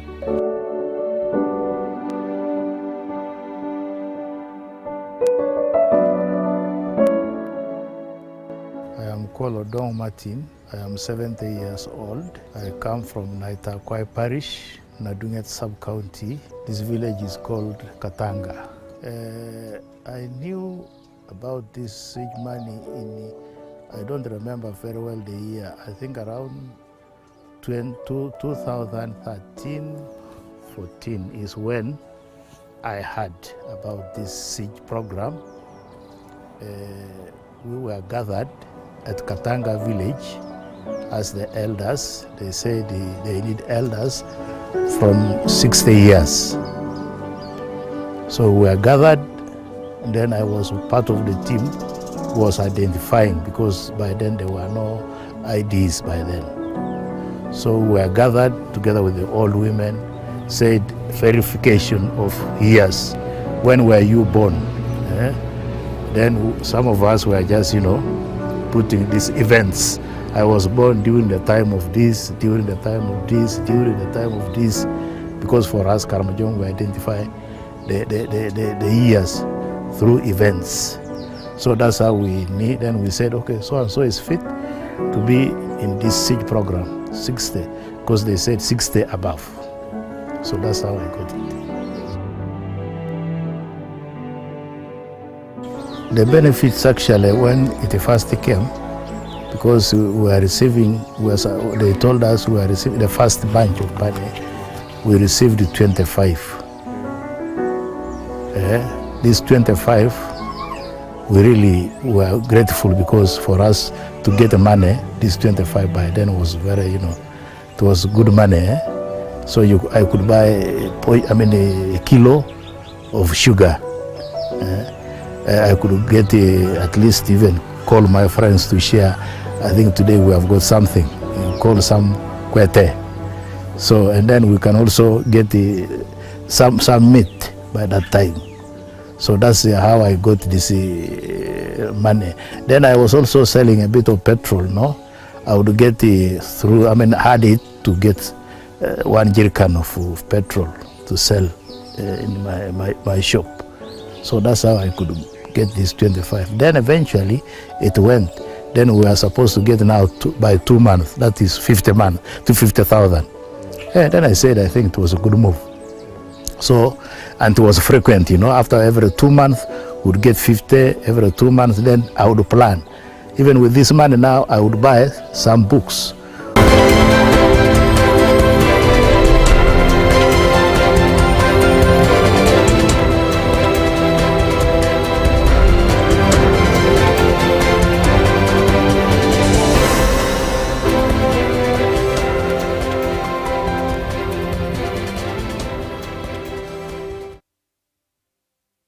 Uganda goes to the polls today to elect the president and the members of parliament directly, and the district woman member of parliament. Now I'm joined by Chimbugwe here, who is from UBC. He works with Star TV and of course the radio, and we are together joining forces to ensure that we bring to you all that you need to know about today, these elections, throughout the entire process. Now online I have Kaguta, who is in Kasese, and is going to be giving us a feel of what exactly is happening there. Good morning and welcome. Yes, good morning, Robert and Brian. How is the UPC and the entire members? Well, Kampala is fine, I must say. For now, the information we are getting is voting is soon to start in some parts of Kampala. Other parts, we yet to know if really voting has started. What is the situation in Kasese? To my fellow viewers of Good Morning Uganda, my name is Joel Kaguta. Like Robert has said, I am from Kasese. Elections in Kasese, like other areas, has started very well. And today's election in Kasese is being conducted at 1,033 polling stations across the entire district, with 44 lower local governments and 218 parishes, then 886 villages. Information obtained from the Electoral Commission, Kasese branch, we have 429 and 449 registered voters. And this number just really increased from 384,058 voters in 2021. And the situation in Kasese, we have started because here by 7:30, people had already started flocking their respective polling stations For instance, in Kasese town, we started slightly 15 minutes after the normal hour of 7 a.m. And in several other places, the election has really started, though in some other places, the real casting of votes has not yet started because of a number of challenges. For instance, at College Trading Center polling station with 997 voters, where Dr. Christmas Kionga votes from the Chancellor of Material, the exercise has not yet really started. Why? Because the biometric operator has not yet really reported for work. According to the information I am getting, this guy woke up in the morning and he naturally mistaken his polling station and went to another particular place. So they are calling him to come back so that the exercise can really start. But away from that, the Electoral Commission was able to deliver all the electoral materials since Saturday. So Sunday, Monday, Tuesday, Wednesday, yesterday, the work has been delivering these electoral materials to their respective places. So generally, Kasese is, we haven't really registered any incident that can scare the public. It's really normal, and we are here to monitor and know what exactly takes place. That's what is happening in Kasese. Now, Kaguta, tell us about the deployment. What is security like? Kasese is a tricky area, so this time round, how is it? In Kasese, I will say that the deployment is there because we've seen members stationed at the Central Police Station, but also even if you go to divisional police areas, because we have 4 divisional headquarters, we have Bwera, we have Katwe, we have Kasese, and then Hima. I have been able to go to at least 2 divisions away from Kasese division. I was in Konzo County West, that's really Bwera side. Yes, deployment is normal. It has been beefed up by the recently recruited private police constables who have been actually positioned at every sub-county headquarters. They have also been supplemented by the presence of new faces, especially the UPDF and then the police force. So security is normal because last evening I was able to talk to the RDC in charge of Bukonzo County, and actually retired the Lieutenant Matema Gwara. He assured me that the Mbonde custom border will remain open for business as usual, but his call was that the voters should actually go and cast their vote, then after they can go back and then run their daily activities, than going to the polling station and you stay there the entire day. That's the situation. I can't really tell you that it has really gone beyond the norm as we used to know it. No, it's a normal deployment like perhaps in other areas. Yeah, thank you so much, Joel. Maybe you can give us a picture of how the environment is, how excited the people there are, and how willing they are to go and take part in this election. Yes, you see, in Kasese, I should say that people are very eager to really choose whom they want to lead them. Because away from the presidential candidates, in Kasese we have 34 candidates who are actually really vying for parliamentary positions. And the highest number we have 7 from Bushongora County South, where we have the flag bearers for NRM, but also we have an NRM leaning independent candidate who is the incumbent member of parliament, Honorable Mujungu Gideon. He lost the primaries, but he decided to really bounce back as an independent.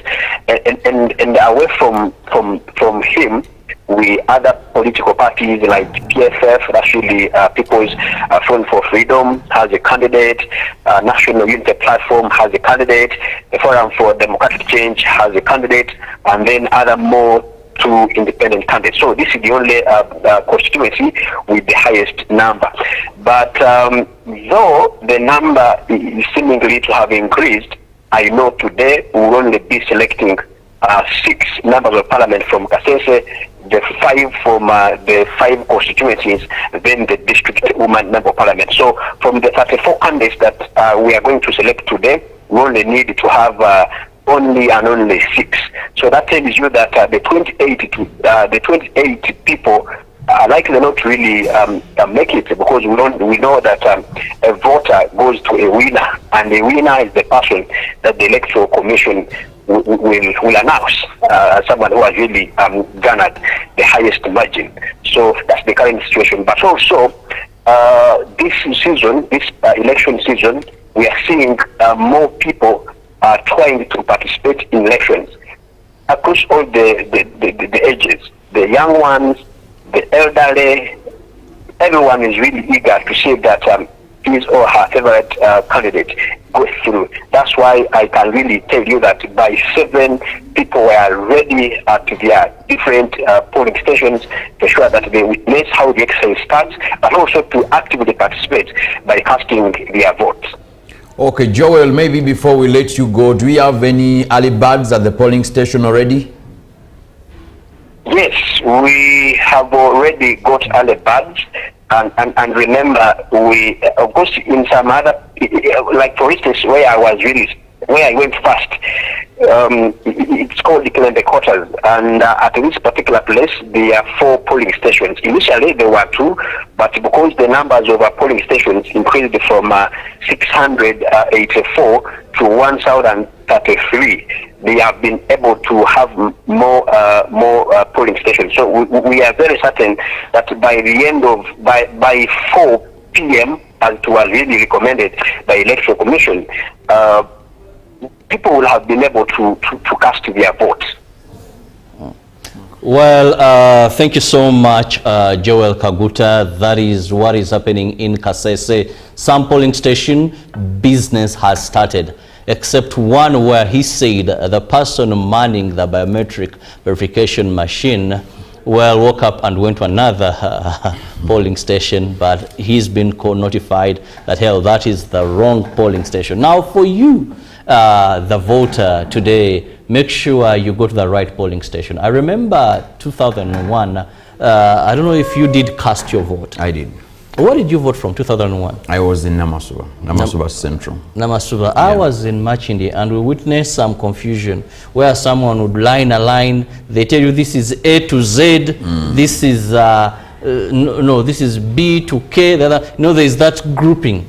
So someone would go to a wrong polling station, only being told that, no, you don't vote from here. And I want to commend the Electoral Commission for easing the process this time around with the biometric.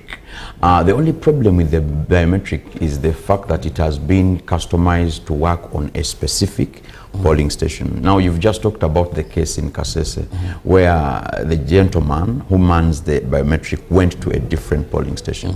Now, the way the system is, if you take the biometric to a different polling station, it will not work there. And remember, they are telling us that we can only have the election with the biometric. So that means this gentleman has to come back from the other place and come back here for the election to take place.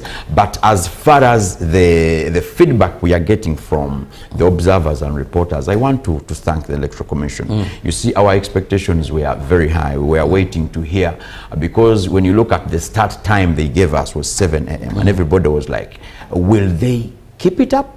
But depending on the feedback we are getting, the polling material is already there, the polling officials are already there, apart from a few glitches now like that one of the biometric, but it can give you a picture of, if a remote place like Kasese, they've kept time. Now, what about the other places? It means we are headed for a successful Unfortunately, election. Kampala, we saw Timothy Sibathi at one of the polling stations here in Kampala, and people had not arrived. We don't know why certain times these things happen. There was a time when Kampala, they had issues with voter material. Yet Karamoja and these other far places, the materials had already arrived.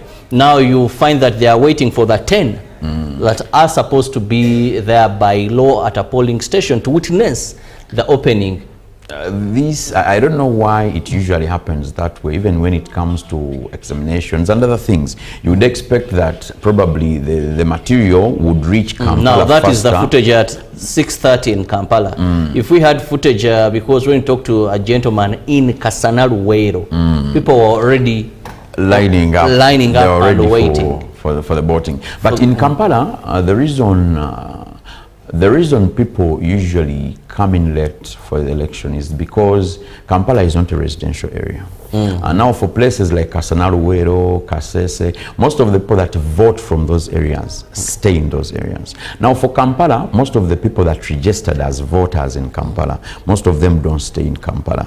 Now, for example, the place where we got the feedback from, it is a central place, it is a business place, and you don't see any residential places around there. So that means that the people that are going to cast their vote from that place have to wake up from their homes, prepare for the day, maybe have breakfast, maybe first tune on their TV to see what Robert is saying about the day, then thereafter set off to go and cast their vote. So it's the reason many places in Kampala, especially Kampala Central, where it's not a residential area, that's why some people take long to come and cast their vote. Well, and Ugandans, this is a voting cycle that happens every 5 years, and this time we have Justice Simon Byabakama again at it. Now, we've had people who've held this position before, and we had in 1980 that election where we had Kakira Kosea at the helm of the Electoral Commission. Now, 1980, many of you are not Obama, and this is going to be his second run at this, organizing, being at the helm of the Electoral Commission as we have our general elections. So from 2017 till today, he's been the chairperson of the Electoral Commission. Now, this takes me to the preparation, or when you look at the Electoral Commission, Brian, in your assessment, today is an event. Voting itself is an event, but elections are a process. How would you credit the Electoral Commission in terms of preparedness? You've been taking us through the people that have been at the helm of the EC for quite some time. And to me, the person that had the most controversies of this election was Engineer. When he was the chairman EC, that is when we had those chaotic scenes of the campaigns. Actually, those are the times when we first saw tear gas in the elections. And it was very, very chaotic. However, he handled it very well. Now here comes Justice Byabakama. I want to commend him for, first of all, the transparency in the process. I want to, when you look at the way he has handled the entire process, he has made sure that all stakeholders are called to observe at every stage. Whenever he's called for a press conference, he has appeared.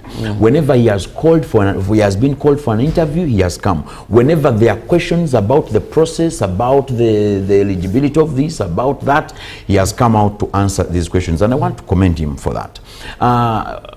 The only issue I see with the preparation was the voter education.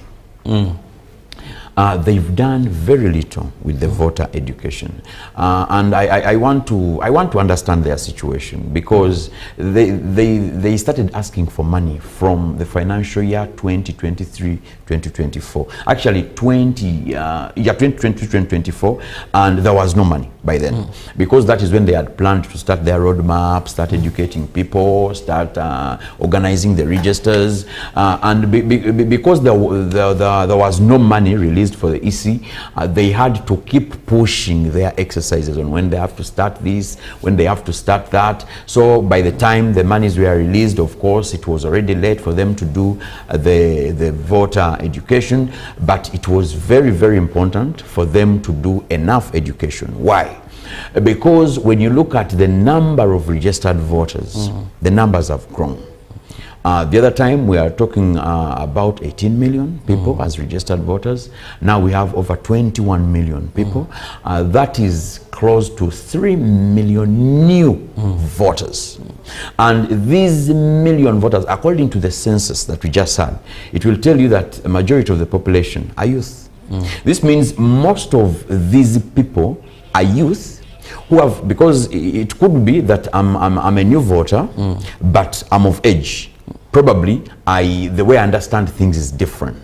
But now these are youth who have not taken part in any election, and you're not taking them through what they are supposed to do for the election. When you look at the statistics of invalid votes, for all the elections we've had from 96 to now where we are, 2021, the last election we just had, you'll realize that the number of invalid votes are usually more than the last candidate in the election.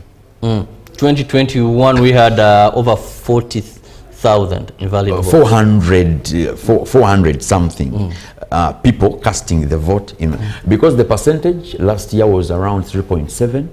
In the other election 16, it was around 4.2, and all these percentages have been more than the last person in the election. So you can imagine a big number like that. If you got that bunch of votes and added it to a candidate, it will make a very big difference. But remember, this is a person who has prepared themselves to vote. They've taken their time to go to the polling station. They've lined up, they've gotten the ballot, and they are ticking the ballot the invalid way. So that tells you how much education we needed to do in this particular election, which we actually didn't do. Of course, I saw them try at the last moment because they explained their position. They said the monies came in a little late and they had little to do. But for the education, it was a little late. Now, as you take on the Electoral Commission, also civil society organizations, the law also mandates them to give a hand into this. Even the politicians themselves. I remember, I think it was Honorable Nanda Mafabi's last campaign, yes, where he resorted to teaching voters what to do. Politicians have been so eager canvassing for votes, but little have they taken to tell their supporters of how to elect them into power. You see, initially, the people who vie for these positions had left the entire responsibility for the EC. After realizing that the EC is actually not coming well, up Brian, sorry to cut you short. Ivan Kahwa is in Zimbabwe. Let's hear from Ivan.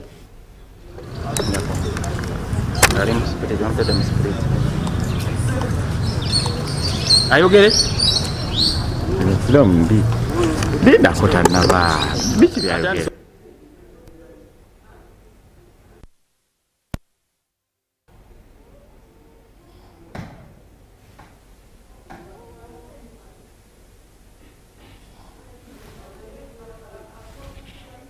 Research Kubo will be taking it on with Brigadier General Urwashande. Right now, I am at Zimbabwe Primary School polling station where the voting materials have already arrived. As of this morning, we have also witnessed of the opening of the seal of the ballot papers, and though the voting has not yet started, but voters have already arrived at this specific polling station to undertake or to be part of the entire exercise. And this morning as well, the place was already cleared and cordoned off to ensure that there is normalcy during this specific election process. Now behind me, this is one of the cutoff points, and as you can see, there is a process of getting the details of the voters, and thereafter they will proceed to the next stage. From the other extreme end, where you see a lady seated on the chair, the people are arriving with their voter location slips, and this is one of the voter location slips that helps them identify the polling stations where they are supposed to vote from. Now from that specific point where they are having the voter location slip, they then proceed to this bench where they are using the biometric verification machines to ensure that whoever is here can be able to vote. Now, in this specific voting exercise, you'd realize that the BVVK machines will be used entirely to ensure that the digital kind of operation is emulated in this specific exercise, but also to remember that even if the BVVK machine fails to operate, there are other options, including checking the register to see and aid the person who has been not able to be captured by the VVK to proceed with the voting process. Now, while some seals have already been opened for the ballot papers, there are other seals that are yet to be removed because the turn-up as of now is not yet that convincing for the entire process to kickstart. Now, other cut-off areas at this specific point, you have this area, then on my extreme right you have another area where the voting will be taking place, and you can as well see the people there witnessing the election materials to ensure that there is nothing that was tampered with during the transportation. Now, from that specific point as well, there is also this side, and the seal of the ballot boxes was already removed from that specific metallic box. Now, the other white containers are the containers that will be used to cast a ballot. So once the clearance is done, an individual will move. Right there, there is a small chair and a basin which is black in color. That's where someone will go and tick the candidate of their choice, and thereafter will go and drop their ballot paper in a designated box for a specific candidate. Regarding the security operation, the police officers have already been deployed around, and as you can see, these are the SPCs that were recruited for this specific purpose, to ensure that there is normalcy, there is peace and calm in the area. Now, as of now, we can only wait for what will transpire next. But however, I have also seen some of the agents of specific candidates from the NRM party, from the independents to the National Unity platforms and other agents to come and witness the exercise to ensure that everything moves on smoothly. But I am told and informed that even in other polling stations within Sembabule, apparently the voting has not yet started, but at least there is something that is being done. Election materials have arrived in some of the key areas, and I think within the next few minutes probably there are other places that will be starting to vote. For now, that is the update I can give you from this specific area, but I'll be moving to other places to ascertain and see whether the voting process has already started. Chidabo, I hand back to you, and in case of anything, shortly I will be returning to give you another update. Well, thank you so much, Ivan Kafwa, who is in Sembabule. Now, Sembabule is a hotly contested area that is between Brigadier General Rashande and the incumbent Honorable Theodore Sechikubo. I could say maybe I'm a bit disappointed with the turn-up. I don't know, Brian, because I expected that with the vigor, the trouble that has surrounded Sembabule, maybe people would be very eager and very early at the polling stations. When Ivan says that even information from other polling stations, they haven't yet started. Yeah, and I'm also disappointed because this is a highly contested place. So you would expect that people want to come and show their love for whoever they support. But the good thing about it is the fact that the material is already there. And I want to commend that, because if the EC has been able to at least have themselves ready and wait for the voter to come and cast their vote. Now, if the voters are not coming, now that goes back to the other issue that we're talking about, the mobilization, how much we've mobilized and how much we have educated. Because what you realize is the fact that this exercise has a time limit. By 4 p.m. we shall be closing the voting. Anybody who will be on the line by 4 p.m. is the only person who will be allowed to vote. So the earlier you go, the better. And if you don't want to take a lot of time on the line, it's better you go early enough, because there is that time in the afternoon where everybody wants to go, and usually there is chaos at that time. You will take a lot of time in the line and you don't know what will happen at that time. So I want to urge Ugandans, if you know you're going to cast your vote, please make sure you go as early as now, cast your vote when the place is still as peaceful as you saw. But again, this is starting to worry us on how the turn-up will be, because you know how the numbers have been. We have so many registered voters, but when it comes to casting the vote, we've not hit 60%. The last we had was 57.4% of the turn-up. So we want to pray that this time around, at least the turn-up is more than the one we saw the other time. You've just reminded me of someone who said that if you're a candidate, watch crowds. That many a times you may have people following you in huge numbers, but that may not be reflected in the ballot box. Hey, that is true. And I think that is the reason why Nandala, on his last rally, he had to get into the teaching of why you have to vote, how you have to vote, and you should actually come and vote. After realizing that you can talk to a crowd, but after talking to the crowd, you get to the ballot box and the crowd is not represented. Well, go as quick as you can so that you cast your vote. Time flies. By 6 we began this show. As we speak now, it is 8:30. So how many hours, if you do simple mathematics, are remaining to the closure of voting? Very few hours. Please do not assume time is on your side, because you may get there and the queue, the polling constable has already stood behind the last person on that line.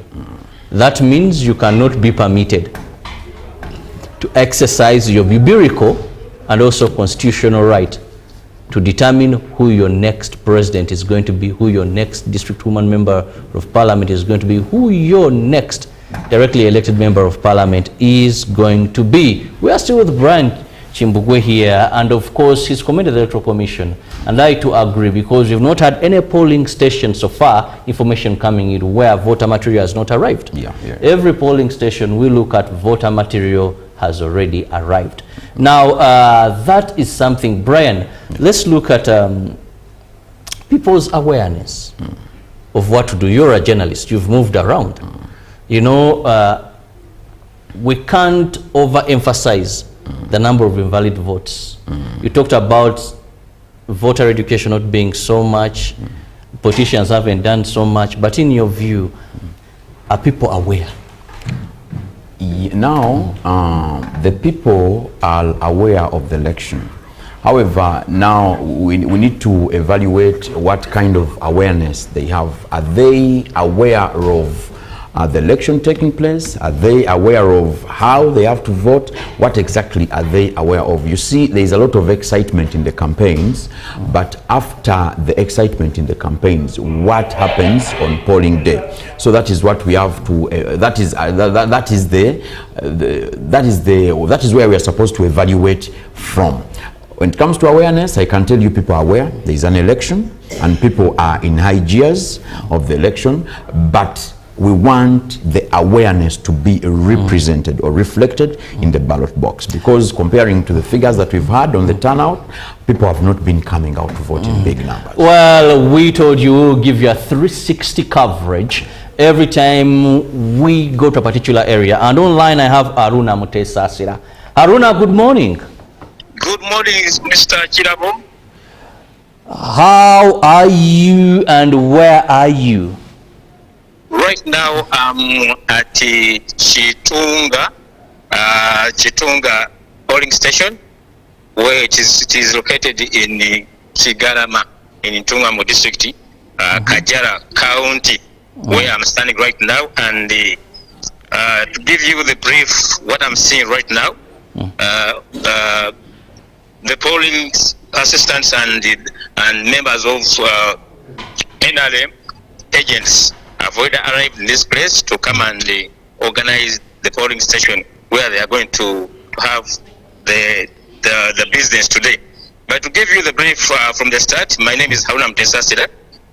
Remember, I've been covering General Mugisha Muntu, the Alliance for National Transformation candidate, who has been traversing the whole country for 90 days looking for the votes to become the next president of Uganda. And right now, it's a very beautiful and bright morning in Ntungamo district, unlike other areas where we've had security operatives deployed everywhere, but here down in Ntungamo, it's business as usual. Remember, Ntungamo is one of the stronghold area for the NRM, and when you look at some of the member of parliament who are contesting this year, most of them they are NRM. For example, when you look at Kajala County, we have Anita Genjeru, who is the NRM candidate, flag bearer, is contesting with Deus Muhwezi, who is an independent but aligned to NRM, and also Venetia's Ahegwa from PFF. Then when we go to Ntungamo municipality, we have Yona Musinguzi, who is also an NRM flag bearer, is contesting with an independent Gerard Karuhanga. For women member parliament for Ntungamo, we have Nameya Viola contesting for NRM flag bearer, and Brenda Mutesi, independent, and Shondi Munda, also an independent. So this area, we don't have any NUP candidate or FDS candidate, either NRM or NRM independent. So most of these candidates who are contesting for NRM flags and others, they are either independent or NRM flag bearers. Then Rushenyi County, we have Naomi Kabashara, who is also the NRM flag bearer, is contesting against Nyangozi, who is an independent but aligned to NRM. Then in Ruhama, Maine, we have Rakimari Beatrice, who is also contesting for NRM flag bearer. While in Ruhama, also we have Tuunga, which is located in Kagarama, that is Kajara County, and we are yet waiting for people have already gathered here who have come very early in the morning to come and cast their votes. And what I'm seeing right now, all the materials for the EC, they have already in place. They already put everything in place. They opened these boxes to check whether there are some votes inside, but there is nothing. The banks are already here, and with me here, I have someone here who is also going to vote in this area. So please can you talk to us? You are live on UBC TV. I'm glad to be live. I can use English or even Nyakole. Okay. Toshimerwa mnongo kuba omwanyi ogwo nabanyetaka Musime Lamson India polling station konka twagira challenge eyo kugira ngo biometrics ebyume be barukozesa byayanga gukora byayanga kabucarenga fingerprints zitu ngone betaga authority okugomba ntu babiri. So twagira challenge turiya turistaka polling station turi kumanya kiri kugaruka. Okay, as you've heard from one of the voter in this area, so that's the scenario we are having here, Mr. Chirabo. But later in the day, we are expecting the Honorable His Excellency, General Gishamuntu, the Alliance for National Transformation candidate, General Gishamuntu, who's going to contest, who's going to cast his votes at Ruashamire Town Council, Western Ward. The polling station is called 003. It's located in Chitunga, Church of Uganda. That's what I can give you currently right now.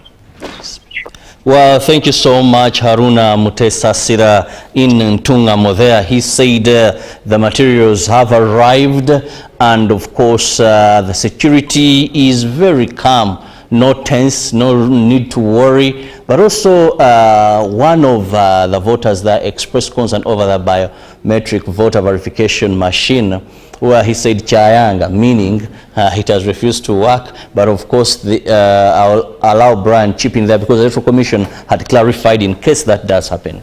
Yeah, now actually this is the first case we are getting where the biometric is not working right here in Ntungamo. However, they have told us that if the biometric is not working, they had promised that there would be a backup device to help work, and also in the vicinity of the polling station there would be technicians to make sure that they rectify any issue that would come up. So we want to be hopeful that probably the situation in Ntungamo would be okay in a short time. That is if the EC has gotten the reports that the machine is actually not working. But I want to still commend the people there, because if at this time in Ntungamo people are already there to cast their vote, okay, the biometric is not working, but at least people have already woken up to go and cast their vote. Well, we told you we'll be giving you a 360 coverage of what is happening in various areas. Now, we still have one of us online, and he will be telling us what exactly is happening where he is. Hello. Yes, you're live on UBC.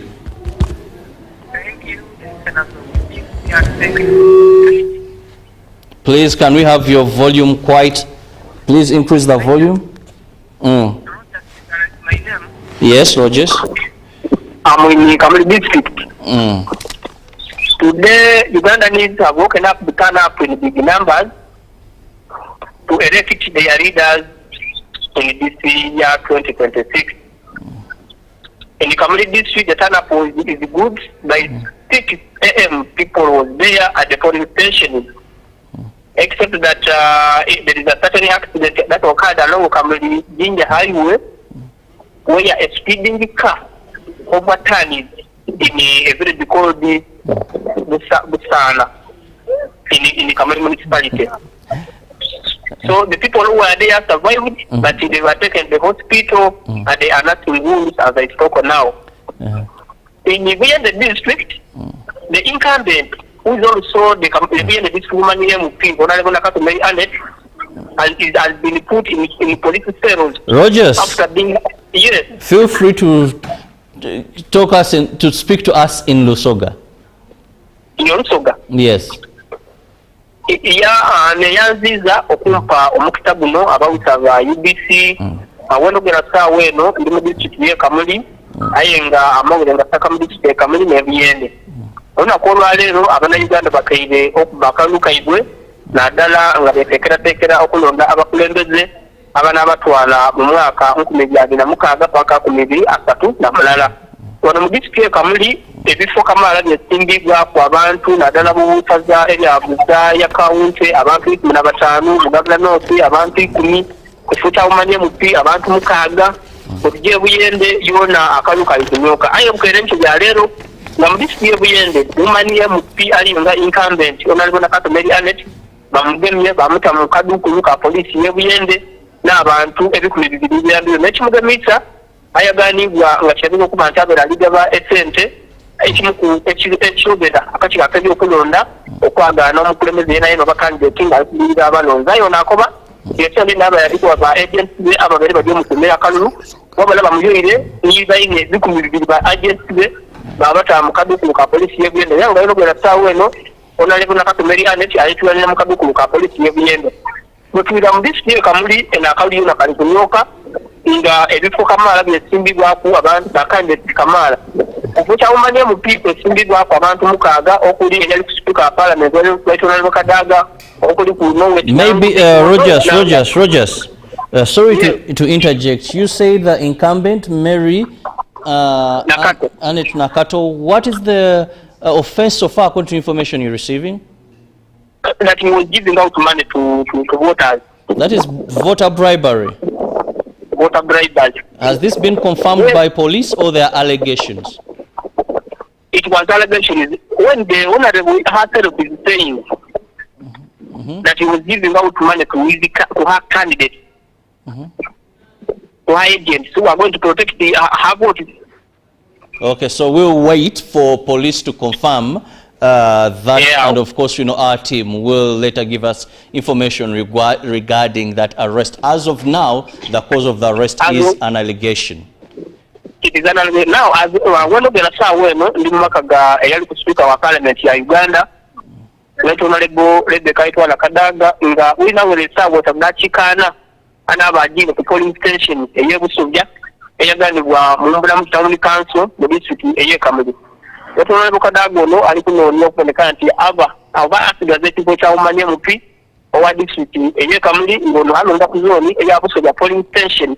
Eyaganibwa mu town eyembulamuti nga amaka again bugadira mu mbulamu town council mu district ey'e Kamuli aye nga generally okuwapa ekifaananyi olunaku olwaido wabeerewo olukiiko wakati wa security n'abakandidate okuboneka nti babakobera ku ngeri gye banaatambuzaamu akalulu ng'abakandidate abasinga bungi baliko okuviira embibo nti amagye gavumenti geeyuye mu byalo kweja kuleetera abantu okutya okujja okulonda olw'ensonga nti abantu bano bano tebanalire bantu ba UPDF aye kibi bakubanga awulumu nti polling stationing okusinga bali kuwagananga abantu abasikala ba UPDF ne bano abamadowadowa abakandidate kye bakoze nti kiza okendeza ku muwendo gw'abantu abajja okulonda mu disitulikiti y'e Kamuli ebimu ku bifo bebajeti bano mulayo ebiri mu Omutegaana mulimu eggombolola ly'e Namwendwa sub-county Namwendwa sub-county ng'eno waliwo olutalo wakati wa ba SPC bano abaali bakafuluma nga bayagaana omuntu w'abalido ng'ali kutambula bamukuba amuyita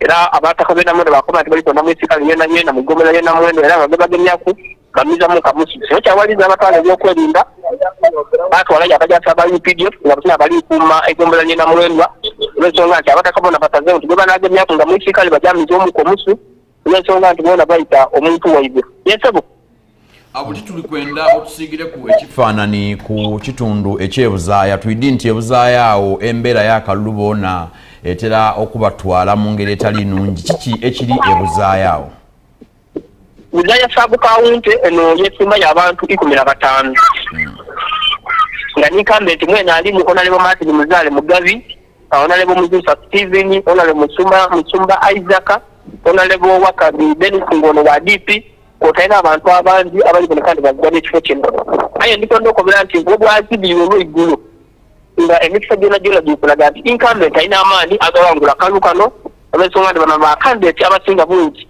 kibalaze bwetaavu bwaibwe bakuboneka nti batwala ekifo kino nga banoonya akalulu era bawa incumbent okwegazaanya era Buzaaya kawunte n'erimu ku Buzaaya eribe n'akalulu ak'emirembe nga incumbent abaire n'amaanyi mangi okuboneka nti amaintaininga ekifo kino wabula esaza eribaire mu Ibugumu n'esaza erya Bugabula North ng'eno eri Honorable John Taylor kwotaire ni Honorable Flavio Omondi n'abantu abandi nga ne bwakyerera olwaido waliwo omu ku basapota aba Honorable Flavio Omondi abataka gubaire bateezi bamiza omuku omusu era kyamutasa ng'okuba n'emundu yatatwalisa amasasi mu bbanga yeetaasa aye ng'abataka balali batazeewo bamize omuku omusu esaza lino abataka bakoba nti Honorable John Taylor kalina akaseera avueyo eriye n'akoba nti zeena ekimu kyange sobola kukireka bulekera yina bukyasinja amakanda era mwetokuteeka okusiboneka nti asigaza ekifo kino ekyokuba member wa parliament owesaza erya Bugabula North tulesebu kodi nga tukali kulekula twenda tutegeere bo abantu abali kweteekateeka okulonda embeera eri ekyokusingira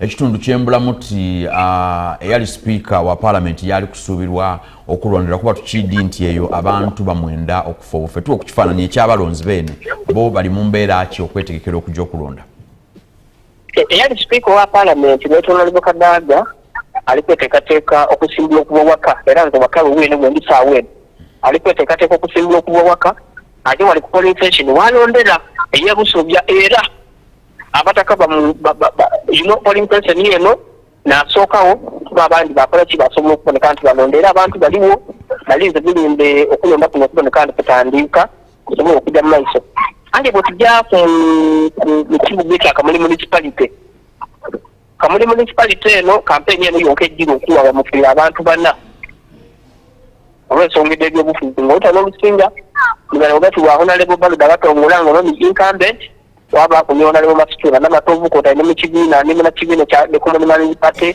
General Moses Mujirwa era akavungano kanaka mu process y'okunyoomya akalulu abantu bana abavubuka balusiremu akaba emmotoka dikubibwa kwotaine abantu abandi okutemebwa ebipanga n'okutemebwa ebiso nga niyo nomubiro kwabwe wiki eno yeeno yetunukuwapo Honorable Baluda batongola waliwo ekibiina kya Nigeria kyali agire mu kitundu ky'Ebuwuda mu Kamuli municipality yabaayo omuvubuka eyagwayo n'ekisa aja kumisodde mu byenda era abataka nabamutaasa nga asazeewo amuntu oli mu bulamu obwenzi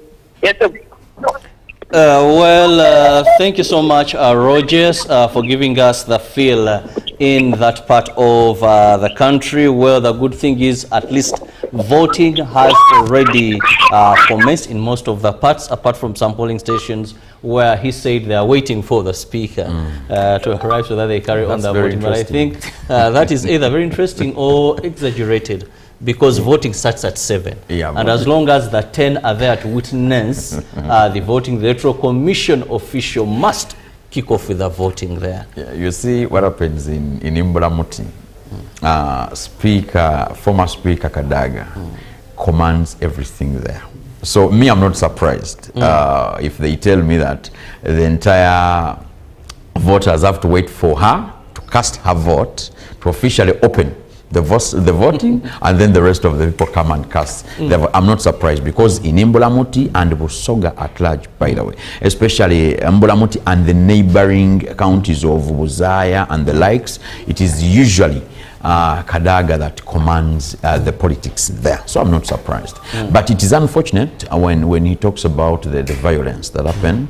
First of all, the accident that happened, where people have gotten injuries and some have lost their lives. Then the violence in the elections. That is one thing we wouldn't want to see happen this time around. That's why, for me personally, when I see the deployment, I'm happy about the deployment, considering the scenes that we usually see in our campaigns, in wherever there is a contested area, the violence that usually happens. Me, I'm happy whenever I see deployment. So you can hear what they are telling us, that there is already violence somewhere. Well, our role is to ensure that we give you a 360 coverage of the elections. Whatever is happening, I guarantee you, keep it on UBC, whatever region of this country. We have our reporters there, and we'll be having them to let you know what is happening. Above all, let's maintain peace. Go and vote. Well, Judy will be next with David Ocheng, and of course, they'll be looking at more of what you need to know as you proceed to vote. We'll return shortly.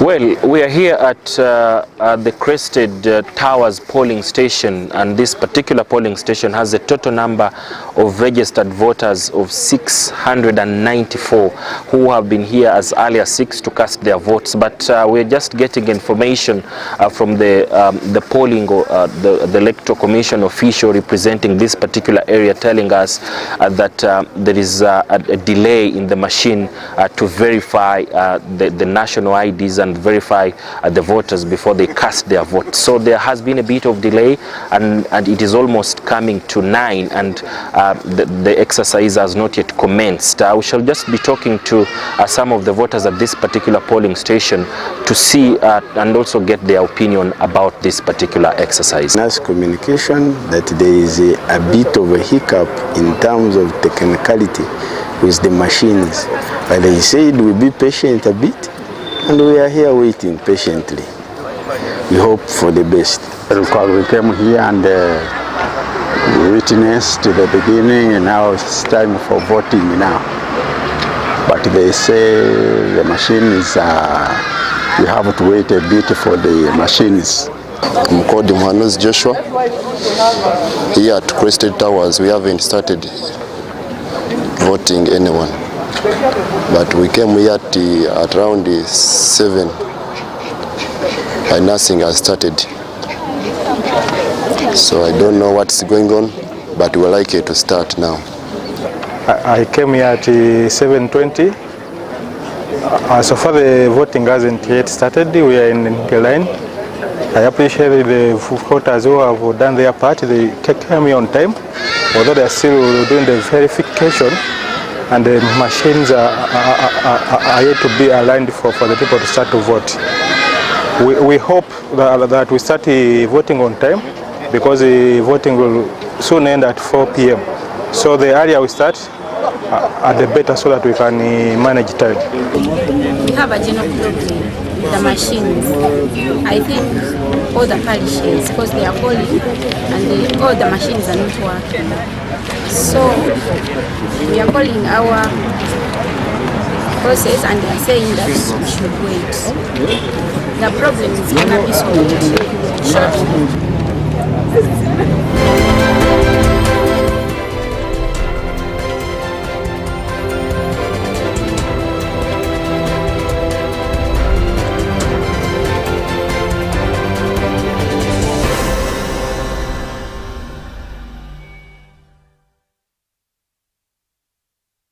Talk of the day on UBC. He expected me to die like within the first 2 years. Out of the blue, the child will get pains, especially in the wrists. And this happens commonly when children are starting to walk. Was brought to you by I'll call you every day, yeah yo, Meidundolo. You can now get all the Chibuzi out with MTN voice bundles. Call all networks Kubei Dondoro. Buy a 25-minute voice bundle for only 1,000 or buy any daily voice bundle of your choice. Dial *100 *21 hash and select daily or use the My MTN app. When we talk together, we are unstoppable.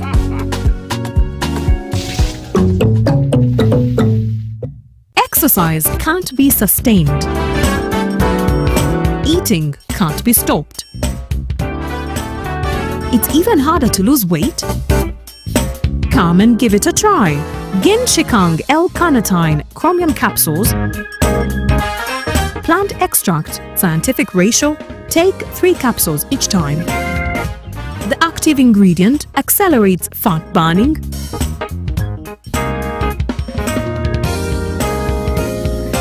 Eat twice a day. Don't take a detour. Weight loss starts now.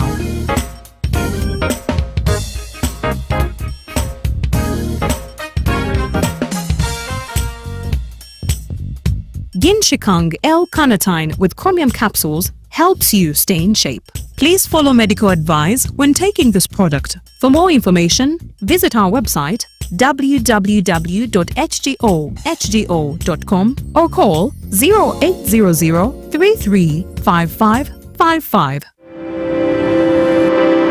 Electing your leaders at various elective positions is your fundamental human right. Here's how to cast your vote safely and correctly. Step 1. Go to the polling station where you're registered. Step 2. Present your national ID or voter location slip for officials to confirm your name on the register. Step 3. Your identity is verified using the Biometric Voter Verification Kit, fingerprint or face scan. Biometric verification is mandatory to ensure only eligible voters vote. Step 4.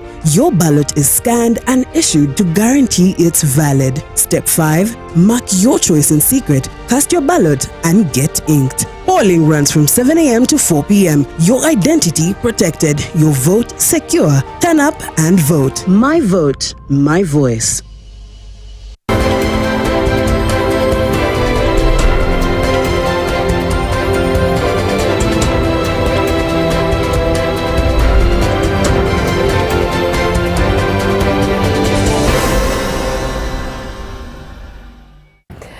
A very good morning to you. Welcome back from that session with Robert and Brian. Uganda goes to the polls today. The general elections 2026 as history is being written. I believe many years later, 2026 will as well be talked about, and we are here to tell you the story as it unravels. Now, as you've seen some of the reports, some of the areas are facing problems with the BVVKs, that is the biometric voter verification kits.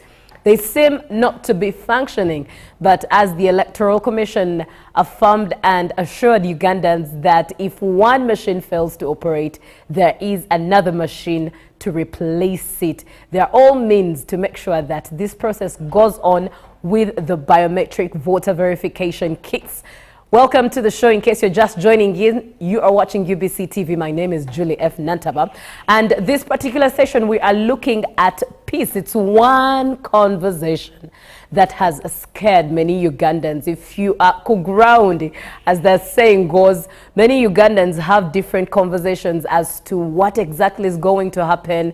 Some even traveled away from Kampala, not necessarily to vote, but to stay away from any chaos that might erupt. And we just want to look at the picture of what is really expected of us to maintain this peace, what we should do to maintain this peace, so that at the end of the day, as the voting process started already from 7 until 4 p.m. when vote counting goes on, we still maintain that peace. Now, to have this conversation with us is David Ocheng. He is a civic educator at Youth Uganda Initiative Program, and he's also a preacher of the gospel, and he comes in the name of peace to talk about this particular conversation.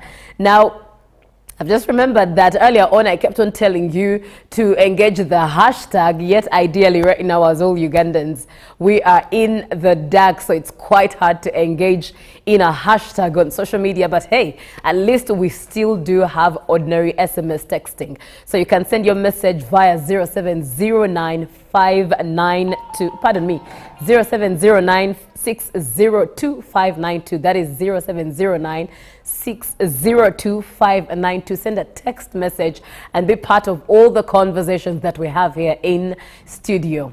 Good morning, Mr. Ocheng. Good morning, Madam Julie. A pleasure having you this morning. Thank you so much for having me again. David Ocheng is my name. All right. As you've said, from Youth Uganda Initiative Program. Today I come in the name of peace. First and foremost, as we move on, I want to thank God for this day that He has made. As David quotes in his book, Psalms 118 verses 24, that indeed this is the day that the Lord has made and we should rejoice in it. So we don't need to fear.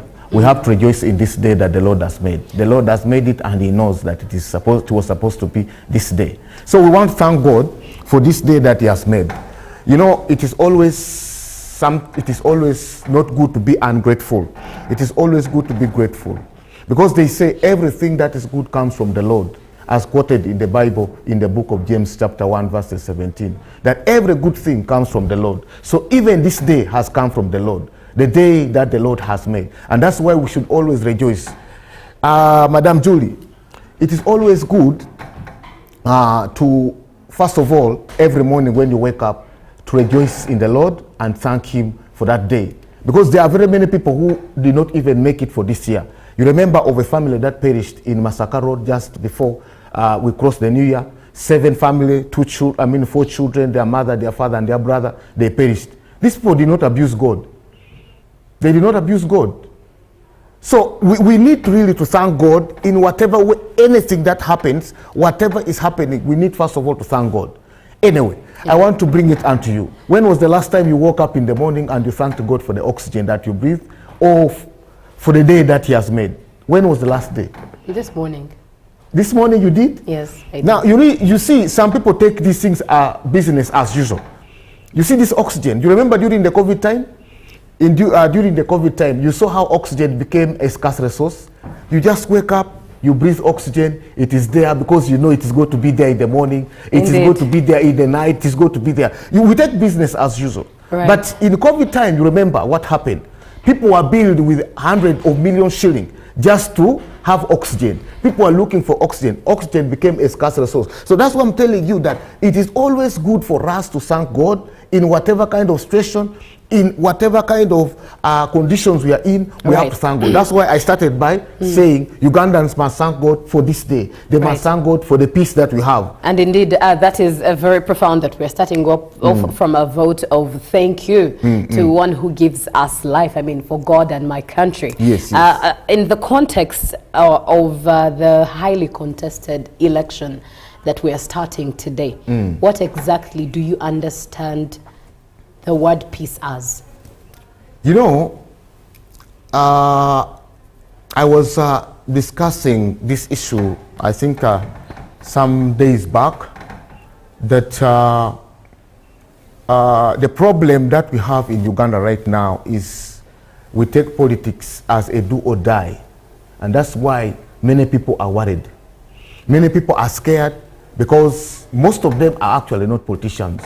A true politician is supposed to be a politician who is ready to concede defeat. Most of the people are scared because they fear to concede defeat. Right now, what is in the mind of people? People are worried, people are scared because of two things. Either I am going to lose or I am going to win. So in every game, there must be a winner. In every game, there must be a loser. So a good politician should be in position to know that there is always a loser, there is always a winner. A good politician is a politician because, first of all, I want to define what a politician is. Politics is a science, actually. People don't know. politics is a science of how to manage a society. So whoever does not have a science of managing a society cannot manage politics. And these are the people who just come in, they're the ones who come in to cause problems in politics. But people understand politics, what politics is. They should not really be having this kind of issues that we are having right now. That people are talking, that people are scared. They think what is going to happen after this. Actually, we should only be thinking about the goodness of the Lord in the evening hours at the end of the voting day. We should only be thinking of good news. Because you know it very well, there are very many people who are contesting. Because in one position you might find like there are 10 people contesting. But everyone cannot be a winner. There must be only one person who should come out as a winner. So politicians should know that indeed out of the 10, out of the 5, out of the 2, you understand, there must be a winner. This is where the problem is coming from. People do not know that after every race there must be a winner. There must be a winner because there is someone who is supposed to be a winner. Now, we have a very big issue right now that is going on. People want to begin saying that for them, if they do not declare them, they shall declare themselves. And yet this mandate is given to Electoral Commission. It is given to Electoral Commission under Article 61. That is the Electoral Commission that is given the mandate of declaring the results of the elections. Now, this is where the problem is coming in. Peace is paramount. Because I wanted to relate it in the Bible. Because as you introduced me, you said, I am a preacher of the word, I am a civic educator. As also, I do carry out my civic education, I also carry out the word of peace, the word of unity. Because Jesus Christ preached so much about unity. In the book of Isaiah, chapter 61, verses 1 to 8, after him being tried by the devil. So he comes in the synagogue, and as he comes, they open a book for him. As they open the book for him, it is written in the book of Isaiah chapter 61, verses 1 to 6. They open up the book for him, and he stands up and he reads it. When he stands up, he reads the book. He says, blessed is me who has come in the name of the Lord, that I have come to preach the word of peace, unity, and those who are in need of it, those who are in need of the word. So right now, this morning, we have come to preach the word of peace according to what Jesus, according to how Isaiah prophesied it in the book of Isaiah. Right. He said, we need peace. There is nothing else. Indeed. President Museveni started preaching peace in the 60s when he was still a student. He preached peace and unity. But what is the most important thing that we need in Uganda? Politics is just, election is an event today. It was a process when people were still going through the process of campaigns. But today it is an event. It is coming to an end. But even after today, Uganda must continue running. The government must continue running. We must continue running we must continue operating as people. So people should not put a situation to show us that today something wrong is going to happen. Let it be like any other day that the Lord has made as I was starting. Let's look at relatability. Yes. And let's paint a picture. I would like for you to actually paint a picture, a practical way of how Ugandans should actually maintain peace, practically speaking, because we might use the language that is in line with the gospel, but it doesn't hit home to one who's going to cast their vote, and they are watching us this morning. So giving examples of the likes of Zimbabwe, Sechikubo versus Rwashande, it's been very, very toxic, that side, from the time of the primaries into their campaign trails. A lot of words have been exchanged.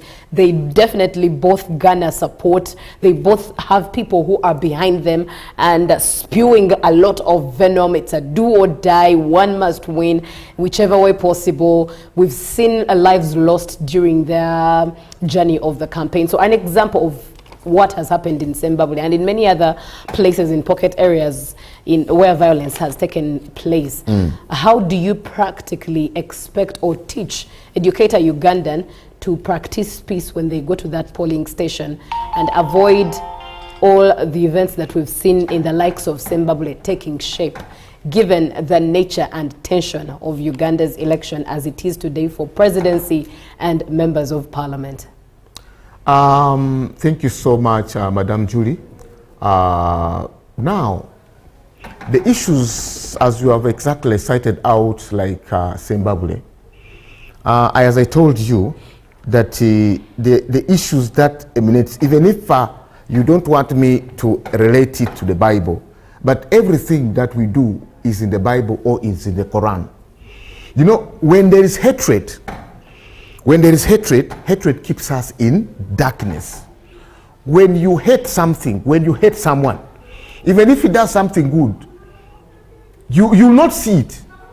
Actually, it is written in the book of 1 John chapter 2 verses 11 that he who hates his brother is not in the light. There are some people actually who claim that they are in the light. They claim that they are born again, but they are in darkness actually. Because the Bible says that he who hates his brother, even when he's in the light, is actually still in the darkness. Now, the problem of Zimbabwe is it comes about hatred. You know, a politics of hatred is where those things come in. You know, when we have hatred for each other, even before the elections, everyone will be reporting the other, reporting each other for bad things being done. You see, my colleague, this is not happening there. This is happening this side. No, so this kind of hatred here is what is bringing problems in the insecurity in Uganda. The politics of hatred should come to an end. We should embrace peace, the peace that President Museveni has brought. I want to, this one, nobody will stop me to talk about it, because I am blessed. I saw the past government before President Museveni. I saw what it meant. I saw the current government, which I am in. So we are hoping for the best. This peace that we have, we should be in position to guard it. We must guard what matters. And what matters in this moment, it is peace. Amid this every kind of situation, we need peace in Uganda. Regardless of whatever will happen, we need peace. Someone yesterday was talking about the internet, the shutdown of internet. And he was telling me, but it is not fair, it is unfair for the government to shut down the internet and the rest of it. I said, you see, for the sake of peace, it is okay. I am not a security personnel. I do not know why the government has shut down the internet. But for the sake of peace, it is okay. Then I told him, I said, my brother, look here. For the sake of our health, we spent almost 2 years in our houses when we were not coming out to do business. But we are here. We did not die. Now, if it is for the sake of peace, what does it take for only 3 to 2 days if internet is to be off? If in COVID time we manage to stay in our homes for almost 2 years, why not now with internet?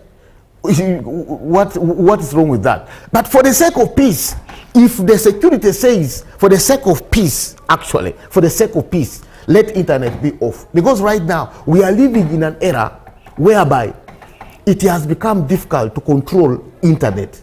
One would counter-argue that people's livelihoods, for the most part, depend on the internet.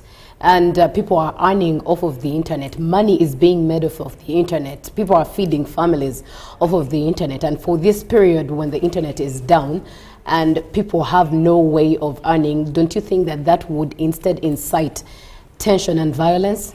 No, actually, it cannot really incite violence. You see, there is money and there is peace. What is the most important thing? We take the opportunity cost. We think of what is more important, money and peace. Which is the most important? You cannot make money when there is no peace. So what is important actually is peace more than money. Okay, people are talking about they are losing businesses, they are losing, they have lost. No, they cannot transact. I was giving a very good example. 2.5 years, we were indoors. There was no business going on. People were at home actually, but people were feeding. Everything was moving on.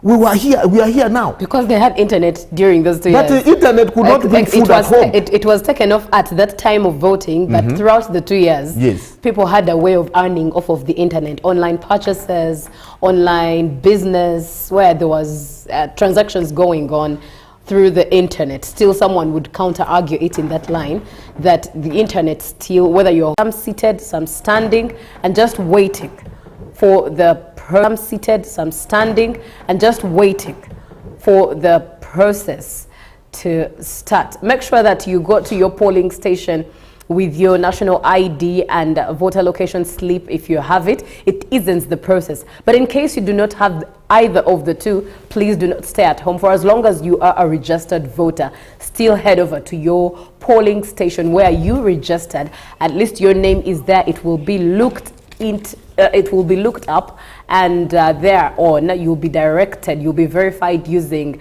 your thumbprint or your iris, and you'll be allowed to vote. So even without the voter location slip or the national ID, please go and vote. It should not stop you. In the meantime, I'm having a conversation with David Ocheng, who is a civic educator at Youth Uganda Initiative Program, and he's also a preacher of the gospel. And we are chewing on how to maintain peace in this season, especially through the lens of the Word of God, who created Uganda, and where our motto says, "For God and my country." Our motto is a prayer. Our national anthem is a prayer in itself. So why not involve the one who created Uganda, the one who made us Ugandans, and the one who has given us the opportunity to be Ugandans and citizens of Uganda, so that we see how to exercise peace through that lens. So yes, Ocheng, we were looking into the issue of the internet, if it either maintains peace or actually incites some bit of tension that could lead eventually to some form of violence. Now, actually, internet could be one of the cause of insecurity. You know, for us, laymen, because I don't want to talk about, I am not a specialist in peace, I mean in security, but I can talk just something slightly in connection to do with issues in security. You know, we are living in an era whereby it is very difficult for us to monitor information. There is information that people send which is not processed. Someone just types a text and he sends it to the whole world. He does not know the implication. Someone is not a professional in security. He begins talking about security. He's not a professional in like what you're doing, but he's doing what you're doing. He did not study any mass communication. He's an illiterate. He's just posting anything. So he does not know the implication of what would come after what he has exactly sent. No, people do not know the implication of messages that they send to the world.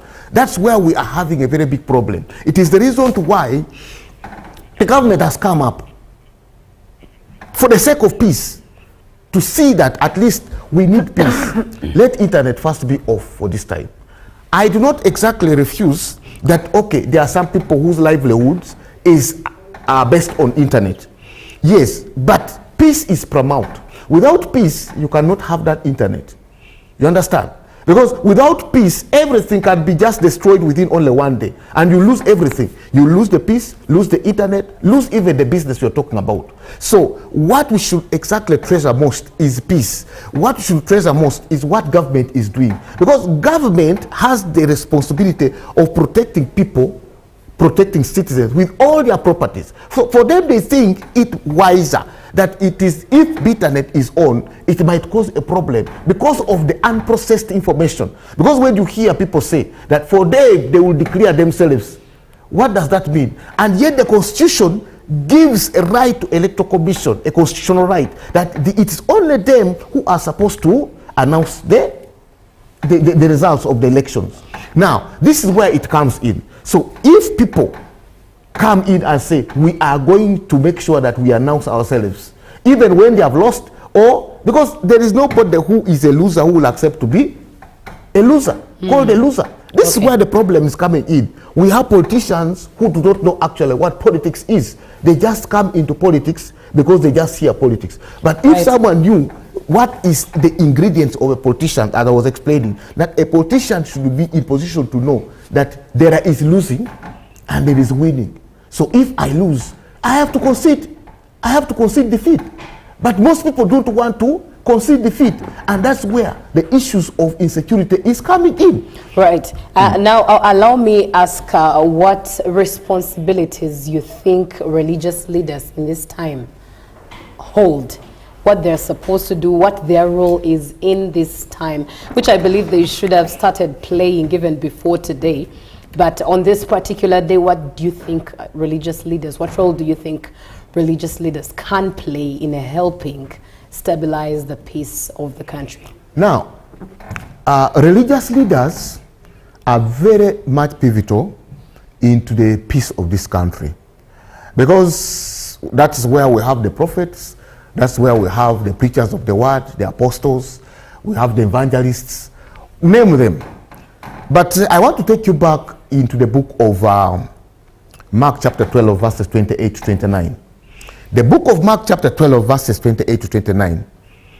A Pharisees came to Jesus and asked him and said, these things you do, it can only be done by a man from God. He called him a man because he didn't know what he was. Then Jesus, he asked him, said Jesus, which is the greatest commandment among the all? So he was meaning about the 10, because there are 10 commandments. So he was asking him, which is the greatest commandment of all? Then Jesus looked at him. When he looked at him, he answered him.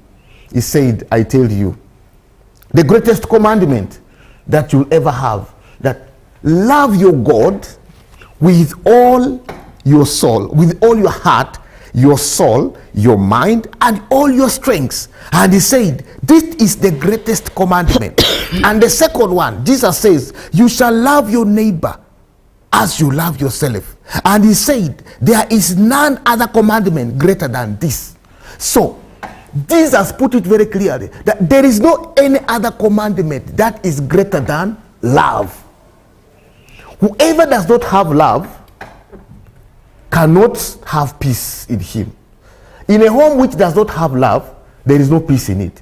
When you see a man running away from his home, know that there is no love. But where there is love, there is peace. So religious leaders right now should be preaching the word of Jesus Christ.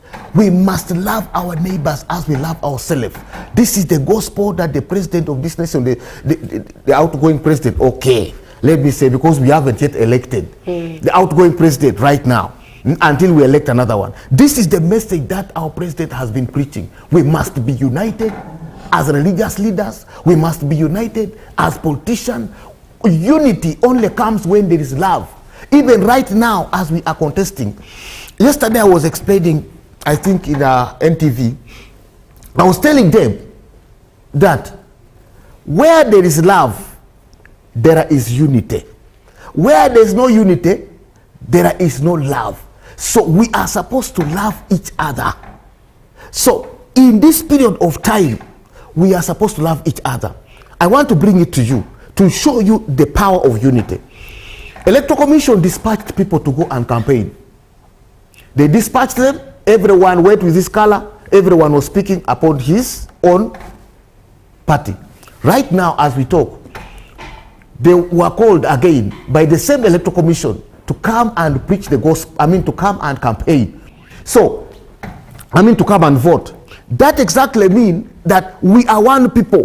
Why did they say that everyone should go and vote in maybe a polling station of his own party?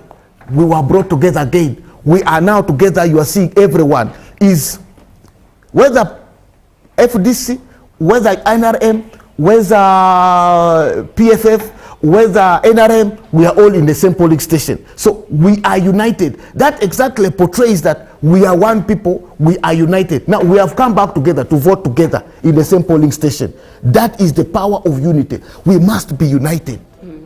We must be united after even elections. Whoever shall win, that is it. Whoever shall lose, let them take it. Because that is what politics is all about. The problem is what is bringing all these problems of insecurity. It is because people do not want to accept the law and order. People do not want to accept the law of the country. You understand? You see, when you do not accept the law, my brother, my sister who is watching me, the law will have to deal with you. Now, I was hearing people complaining about the deployment of police, deployment of soldiers, deployment of other political, security operatives who are in plain clothes, that they are doing intimidation. It is the responsibility of government to make sure that there is peace. Anything can happen. It is the responsibility of government of protecting Ugandans with all their properties, with whatever they have.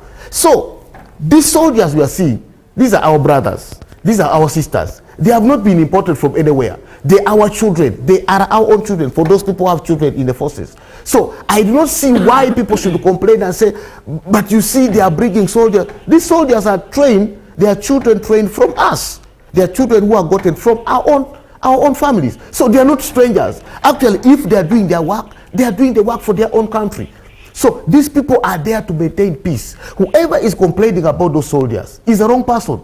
But if you are not a wrong person. And if we're to speak in line with that, do you think that the government has done enough to sensitize Ugandans on what exactly the role of these security agencies is, why they have been deployed, what exactly they are there to do, as opposed to causing that tension in the hearts of Ugandans? Because I believe sensitization is part of promoting peace when one's heart is content and understands what's going on. I think yesterday in the press conference, and yesterday but one, the IGP came up and explained very clearly to the nation, only that it is very unfortunate that there are some people who do not have TVs, but it was also connected to radios. That's where now the government, in the next government has to think about the flow of information, that at least should be in position to make sure that every home state should be having a radio for access of information. Because this is, not to divert, this is one of the feedbacks that we got when we were carrying out the civic education. Most of the people do not get the information that is given out by government. You find people in the villages might think they are informed and yet they are not informed. But the IGP came up and said they are going to deploy accordingly, according to the constitution of Uganda. The role of the police is to keep law and order. The role of the soldiers is to keep security. There's security, there's law and order. So here we have security, we have also law and order. But in this case, when you talk about law and order, it is within the polling station. When you talk about insecurity, there are also other people who are doing their own things that concern security. And that's why they say that if police fails to do its mandate, or if police is overwhelmed, right, then the soldiers will have to come in. This was communicated clearly with by the IGP. Indeed. Yes. Now, excuse me, our time is fast spent, and I'd like for you to give us your parting shots so that we get to the field and see what the situation is on there. As I was telling you, we are celebrating 40 years of peace. We are celebrating 40 years of unity. We are one Uganda. So those who have made it to go and vote, those who have not voted, we pray that they make the rightful decision. We pray that their mind should not really change by other people. People should vote by their own mind. Let them have the conscience of the person they want. Let them have a critical thinking of electing the leaders they want. Because as I was telling you, that when we were carrying out the civic education, we were telling people that their vote matters a lot. Indeed. Their vote is very important to the governance of this country. Right. Yes. Your vote is very important to the governance of this country. That has been David Ocheng. He is a civic educator at Youth Uganda Initiative Program, a preacher of the gospel as well, and he came in peace to preach the message of peace that we all need as Ugandans. Thank you very much, David Ocheng, for blessing us with your time. Now, at this opportune time, we are getting some footage from the field to see what's transpiring in the different areas of Uganda. It's about 29 minutes left to 10 a.m. Voting started already at 7 a.m. And we want to see the different areas, if the numbers indeed are adding up, if people are turning up in large numbers. The only area so far I've had that had large numbers turning up in zeal to vote was in Luwero. Other areas so far it still rains and droplets of people turning up. So let's see what's transpiring in other areas. Good morning.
Electing your leaders at various elective positions is your fundamental human right. Here's how to cast your vote safely and correctly. Step 1. Go to the polling station where you're registered. Step 2. Present your national ID or voter location slip for officials to confirm your name on the register. Step 3. Your identity is verified using the Biometric Voter Verification Kit, fingerprint or face scan. Biometric verification is mandatory to ensure only eligible voters vote. Step 4. Your ballot is scanned and issued to guarantee it's valid. Step 5. Mark your choice in secret, cast your ballot and get inked. Polling runs from 7 a.m. to 4 p.m. Your identity protected, your vote secure. Turn up and vote. My vote, my voice.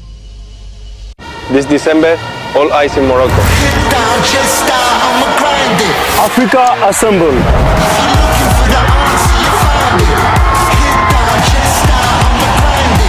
All dreams are heading one way. All passion, all fire. Because here we play different.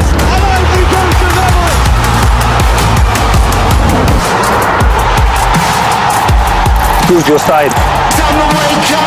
Show your colors. Bring your flag. And we welcome you to Morocco. You guys ready? Time to wake up.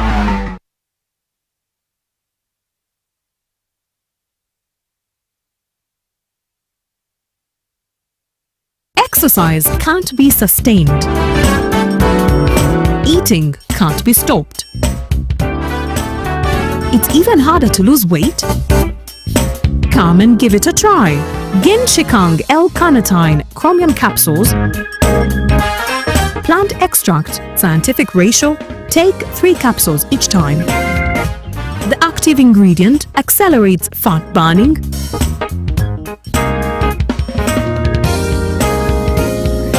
Eat twice a day. Don't take a detour. Weight loss starts now.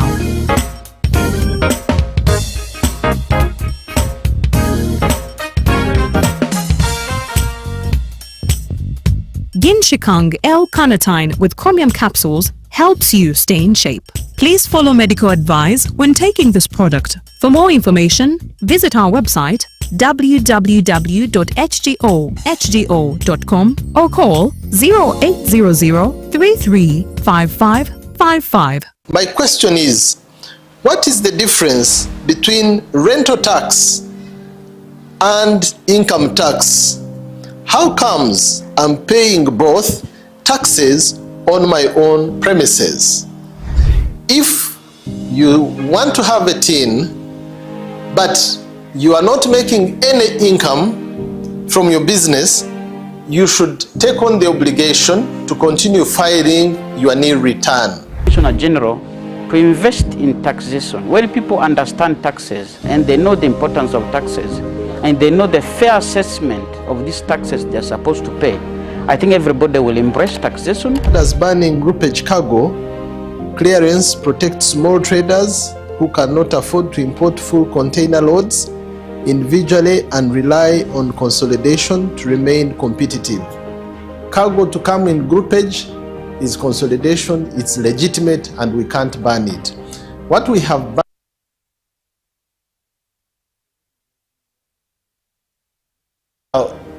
Fiona, the good news I have for you is that among the new tax proposals, now you can get direct answers.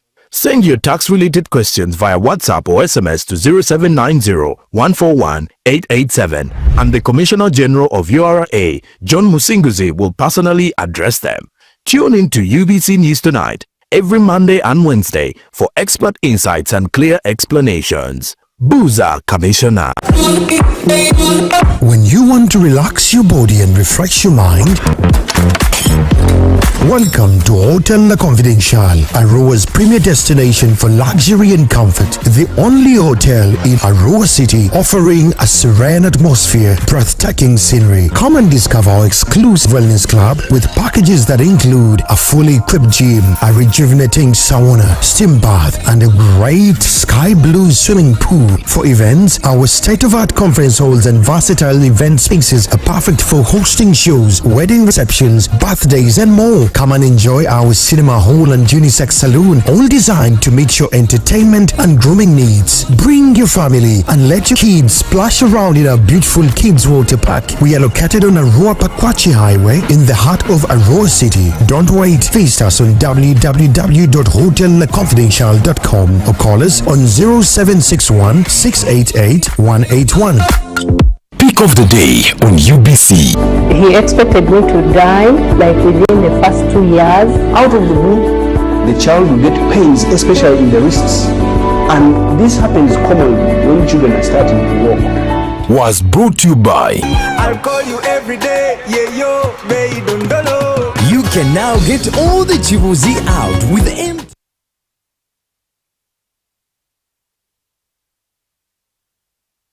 MTN voice bundles. Call all networks. Kubei Dondoro. Buy a 25-minute voice bundle for only 1,000 or buy any daily voice bundle of your choice. Dial *100 *21 hash and select daily or use the My MTN app. When we talk together, we are unstoppable.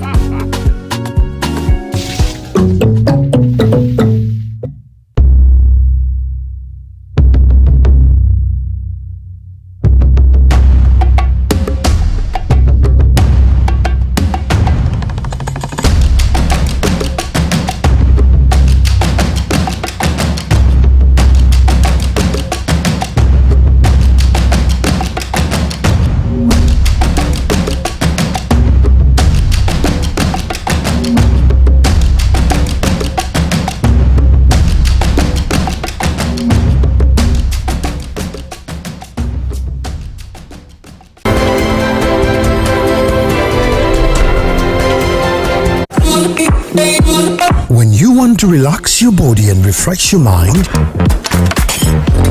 welcome to Hotel La Confidential, Aroa's premier destination for luxury and comfort. The only hotel in Aroa City offering a serene atmosphere, breathtaking scenery. Come and discover our exclusive wellness club with packages that include a fully equipped gym, a rejuvenating sauna, steam bath, and a great sky blue swimming pool. For events, our state-of-art conference halls and versatile event spaces are perfect for hosting shows, wedding receptions, birthdays, and more. Come and enjoy our cinema hall and unisex saloon, all designed to meet your entertainment and grooming needs. Bring your family and let your kids splash around in our beautiful kids water park. We are located on Aroa Pakwachi Highway in the heart of Aroa City. Don't wait. Visit us on www.hotellaconfidential.com or call us on 0761 688 181.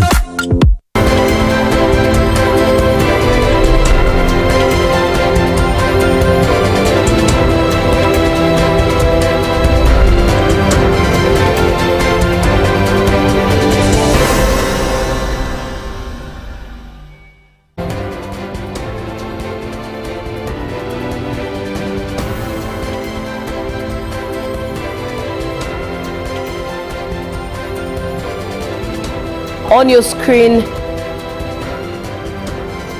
Uganda goes to the polls in the general elections 2026. And as you can see on your screen, we have footage of the electorate, voters who have already started exercising their right. News coming in is that is in Sembabule district. Sembabule is part of Uganda's cattle corridor and has long been considered an NRM stronghold. However, NUP made notable inroads during the 2021 general elections. What we can see on the screen is Ugandans making that decision, and the election officer there is guiding some of the Ugandans as to how to vote, how to exercise their right, how to use the Benson and to use the material at the polling stations. You're watching UBC TV here to inspire you, and of course this season we're inspiring you with everything election related. As Ugandans go to the polls, today is the 15th day of January 2025, and Ugandans are voting for who the next president of Uganda will be, the next member of parliament of their constituencies is going to be. Now, I believe we have more footage that is coming through, but looking at some of the unopposed candidates, 2026 general elections, already members of parliament. Akumu Catherine Mavenjina, NRM card. Akumu Catherine is a Ugandan lawyer, politician and former magistrate, serving as the older persons member of parliament for northern Uganda, elected unopposed in 2026, known for legislative experience, women's rights advocacy, social policy leadership and community representation. She is already a member of parliament in the 12th August House. Emmanuel Banya, still of the NRM. Emmanuel is the member of parliament for Koboko County, and he has been elected unopposed in the 2026 elections, tasked with representing constituent interests, promoting local development, participating in legislative debates and supporting government programs for regional socio-economic transformation, governance, accountability, service delivery, inclusion and stability. And the third NRM candidate, Jessica Alupo, who is, by the way, the current vice president of Uganda, or the outgoing, as the term is almost ending. Jessica Alupo is a Ugandan politician, educator and retired military officer, serving as vice president of Uganda and woman MP of Katakwi district, elected unopposed in 2026. She previously served as education minister and continues championing national development, women's empowerment and governance. She's actually on the list of women who have served in the current government, the list of women who have served at higher realms. Anita Annette Among is one of those women, and she is also unopposed. Anita Annette Among is Uganda's Speaker of the 11th Parliament and woman member of Parliament for Bukedde District. She was elected unopposed in 2026 general elections, recognized for firm leadership, legislative experience, constituency representation and overseeing parliamentary business, debate and national lawmaking processes, nationwide democratic governance as well there. Now, the sixth member of parliament who is unopposed and is ready to serve in the 12th August House is NRM's Thomas Tayebwa, Uganda's deputy speaker of the current 11th parliament and member of parliament for Ruhinda North. He has been elected unopposed in the 2026 general elections. A trained lawyer known for parliamentary leadership, policy debate, regional representation, and promoting effective legislative oversight, accountability, transparency, cooperation, nationally development. And if you ask me, he is also one member of parliament as a deputy speaker, one with a very calm demeanor. Now, the other member of parliament, seventh at that, still under the NRM ticket, is Fiona Nyamtoro. She is the National Female Youth Member of Parliament currently in the 11th Parliament of Uganda, and she is also the current Minister of State for Minerals in the Ministry of Energy and Mineral Development, to which she was appointed in March 2024. She has been elected unopposed to the 12th Member of Parliament. Those are 6 Member of Parliament members of parliament representing the NRM ticket. Now the 7th that we are looking at, still under the NRM ticket, Ofono Pondo, former executive director of Media Center Uganda, and has been elected unopposed to the 12th parliament, advocating elderly welfare, social protection, policy inclusion, and representing senior citizens' interests within Uganda's national legislative framework, governance, equity, dignity, and representation there. 7 of them so far that we've seen. Emmanuel Banya, we've talked about him already, and looking at 7 members of parliament so far. Now Lilian Paparu Obiale is the 8th member of parliament ready to serve in the 12th August House under the NRM ticket. Lilian Paparu Obiale is the woman member of parliament for Arua district and has been elected unopposed in 2026 general elections, representing West Nile women, focusing on community development, social services, gender advocacy, and legislative participation in national parliamentary affairs, governance, inclusion, equity, representation, and policy. That brings us to the 9th member of parliament unopposed under the NRM ticket, Ruth Rujoki Mushabe. She is the woman member of parliament for Chiruhura district and has been elected unopposed in the 2026 general election, focusing on rural development, women empowerment, agriculture support, constituency service, and active participation in Uganda's parliamentary legislative processes, governance, representation, policy, oversight, inclusion, and equity. Now, the 10th member of parliament, I hope I still have my mathematics right. I believe I've counted now 10. This is the 10th, and this is Geneva Arenaitwe, still under the NRM ticket, making it 10 members of parliament that we have so far counted as those looking forward to serve under the 12th parliament. Geneva Arenaitwe is the woman member of parliament for Rubirizi district. She has been elected unopposed to the 12th parliament. She focuses on education, health, women's rights, rural development, and bridging grassroots issues with national legislative priorities.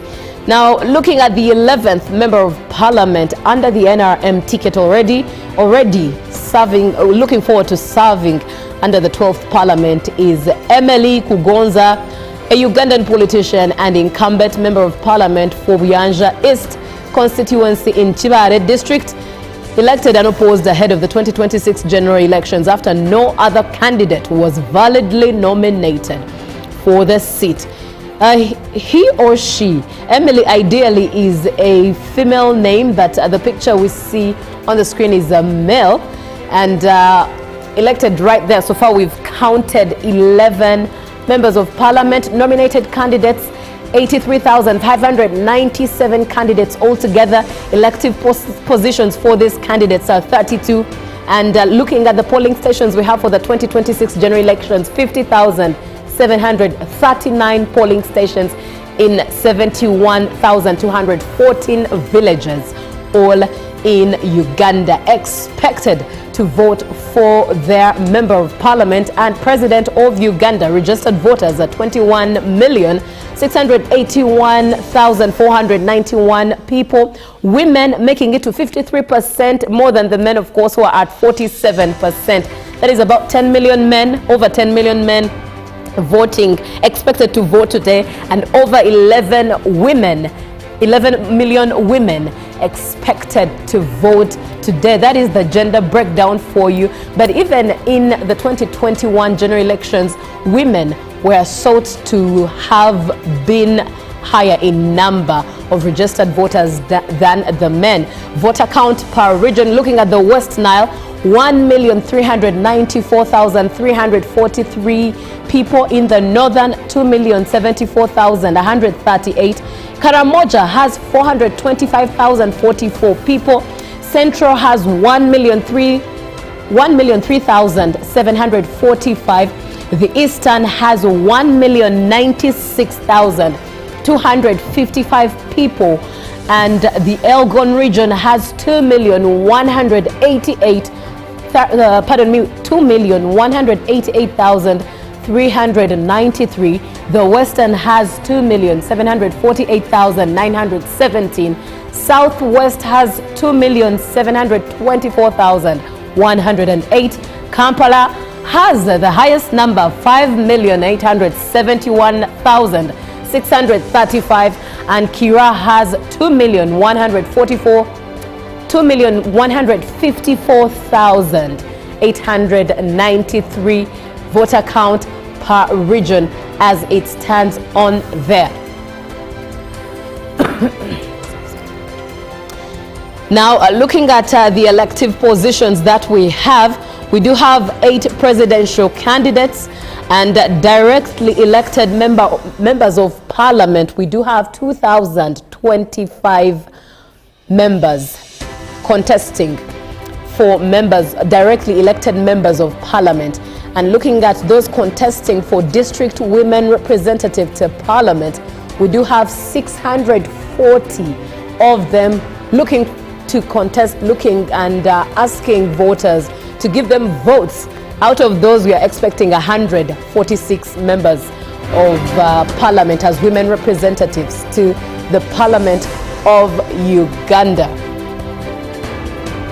And just so you should know that the source indeed is the Electoral Commission that gives these numbers. Now, looking at incumbents who are not returning to Parliament, Jimmy Akename, MP for Lira City East Division, opted out after presidential ambitions were blocked. And Peace Mutuzo, woman member of Parliament from Bunyangabu, opted out after losing NRM primaries. And Timuzigu Michael, MP for Kajara County, not contesting for the 2026 general elections. Those are the incumbents not returning. More of the incumbents that are not returning, we have Agnes Taka, woman MP Bujiri District, opted out, and Davis Kamukama, MP Bunyangabu County, opted out as well. Davis Kamukama's name is very similar to one of our comrades here on the Good Morning Uganda set. We do have Remulikia Ibanda, who is MP for Ntoroko County, not contesting for 2026 general elections. Now, those are some of the incumbents that are not returning. More of them, we do have Musa Echweru, member of parliament for Amuria County, opted out as well.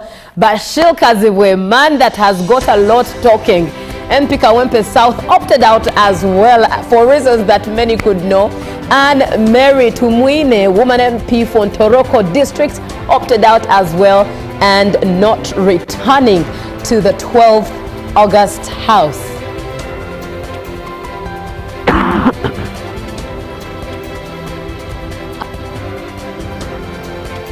Muhammad Nsereko, MP Kampala Central Division constituency, opted out.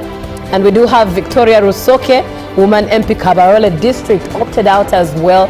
Geoffrey Macho, MP for Busia Municipality, opted out as well.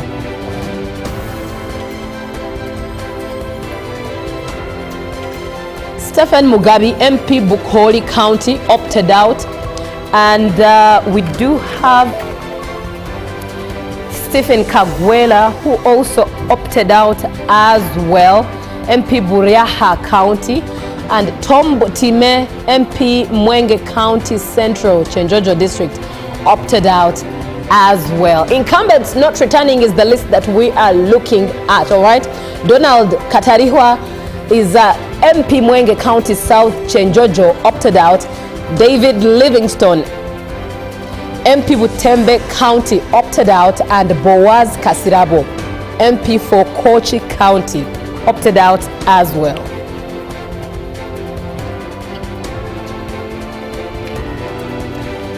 Now let's look at those who are disqualified from the parliamentary race. Sarah Charimpa, an aspirant for woman MP Isinjiro District under the NUP ticket, was disqualified due to duplicate supporters' signature. Matthias Walukaga, an aspirant for Busiro East MP NUP, was disqualified due to expired academic documents. Elizabeth Kankwanzi, an aspirant for Youth MP, was disqualified due to nomination papers that were invalidated due to some irregularities, and Elizabeth was under the NRM ticket. Patrick Mutabwire, an aspirant for older persons representative, Western Region MP, was also disqualified due to insufficient supporter signatures. Now, my worry is the number of invalid votes, especially for those whose names already appear on the ballot papers. Now, unable to get on the ballot, we do have in the mayoral race 11 plus, parliamentary race 11 plus, and presidential race 20 plus. We do remember the 20 plus numbers that went to pick forms from the Electoral Commission in regards to contesting as the next president of Uganda, and many were left out at the stage of nomination, especially due to beating deadlines and the like. We're looking at some statistics as by the Electoral Commission as to the candidates we have, those who are contesting, those who are not coming back, those who failed to make it to the ballot. These are the different statistics that we are looking at. Uganda goes to the polls 2026. So be part of the conversation. Uganda is dark right now for anyone who might be watching, and excuse me, and we are only able to communicate via text message.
It's 2026 as Ugandans exercise their rights to the 2026 general elections, voting for who their next president is. And this election, as always, does have observers. In just a minute or in a few, we are going to head to Zimbabwe as Ivan Kahwa gives us an update of what's on ground on there. But in the meantime, looking at observers, we do have categories of observers to monitor Uganda's 2026 general elections. And we do have national observers on there, local-based citizens, institutions, and groups like CSOs. We also have international observers, bodies like the European Union, African Union, East African Community, ECOWAS, SADC, and UN observers, etc., who are in the country to make sure that they monitor Uganda's general elections 2026.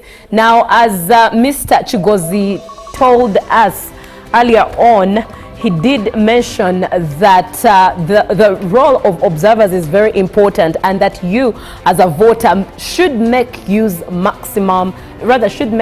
maximum use of these election observers who are at your polling station. Some of the roles we should look at them a little later on. Let's get in touch with Ivan Kahwa, who is in Zimbabwe. Good morning, Ivan.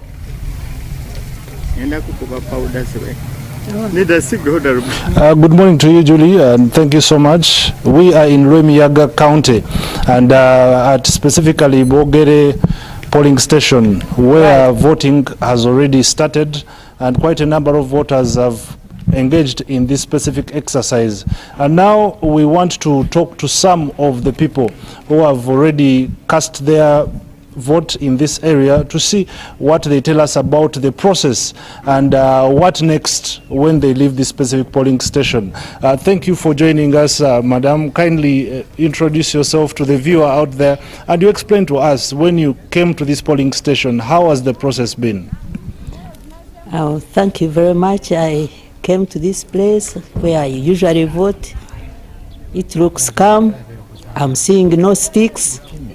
Our people are lining up properly.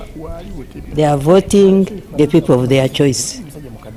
But I noticed some strangers. I don't know whether they registered here and they live outside, but there are some strangers I've seen here who don't belong here, because this is my voting station and I've voted here for 20 years. I know everyone around. I've seen strangers, but the voting is going on well. There is no violence. People are voting properly, and we are happy that there is no violence. As you came in, there were some people who are disgruntled just right at the gate. Have you heard about that information, or is it in relation to what you've explained to us, seeing strangers? They don't know what is happening inside, so what they are talking out there is not really what is happening inside. Inside, people are voting properly. Outside there, people are saying, oh, they have already voted. It is not true. People should come and cast their vote. Thank you so much, Madam. Well, that is an update from one of the voters. She has already cast her vote, and there are quite a number of other people that are undertaking or going through this specific exercise. Now, when you look, Dan, you can kindly show that. Now, when you look at that specific area, that's where the people are starting from. That's where they are getting the ballot papers from, and from there they proceed to the next step, where they tick their preferred candidate, and then they go to the box where they put in their ballot papers, and the process continues and continues. But I am joined by a polling agent at this specific area. Kindly extend a little bit. I'm joined by a polling agent at this specific area to give us an update regarding the entire exercise from the time it started up until now. But I am reliably informed that in quite many areas across the Remiaga County, the biometric verification machines have apparently failed to work, and they have resorted to using the manual option. But let's get an update from the agent. Kindly introduce yourself to the viewer. I'm Kanto Sam, polling assistant here on Tus Metropolitan polling station. Thank you. So briefly, take us through the process. When the person who is supposed to vote comes at this polling station, what happens? When you enter, immediately after entering, there are some police constables. They give you an order of entering. Then after, you go there and our presiding officer, he gives you voting yeah. Then you come here and the polling assistant, he shows you where to press you after voting. Now at what point, where is the BVVK machine at that point? The BVVK machine is there with the one who works with it. He is there with the presiding officer, but it has abruptly stopped working. Didn't you test these kits before coming to the polling station? They have been tested well, yes, and they have been verified as well. Yeah. Have you already informed the Electoral Commission regarding that shortfall that you have faced? Yes. And is there any feedback? Yeah, they have told us to vote generally, so long as one is in the Electoral Commission register. Yeah. So how do you find the effectiveness of using the manual register than the digital one? This manual register is well as good because it shows all people in this area. Yet the other digital one, some of them were casted in different areas, but this one here has the clear information. And some of them never received their voter slips, but when they are here in what? Register. Yes. So someone is done with the register, just like how it is happening. Kindly tell us, these boxes represent which kind of seat and for which candidates, briefly. Okay. Here, this first box here, it represents the presidentials. After voting, after ticking from there, then you cast your paper here.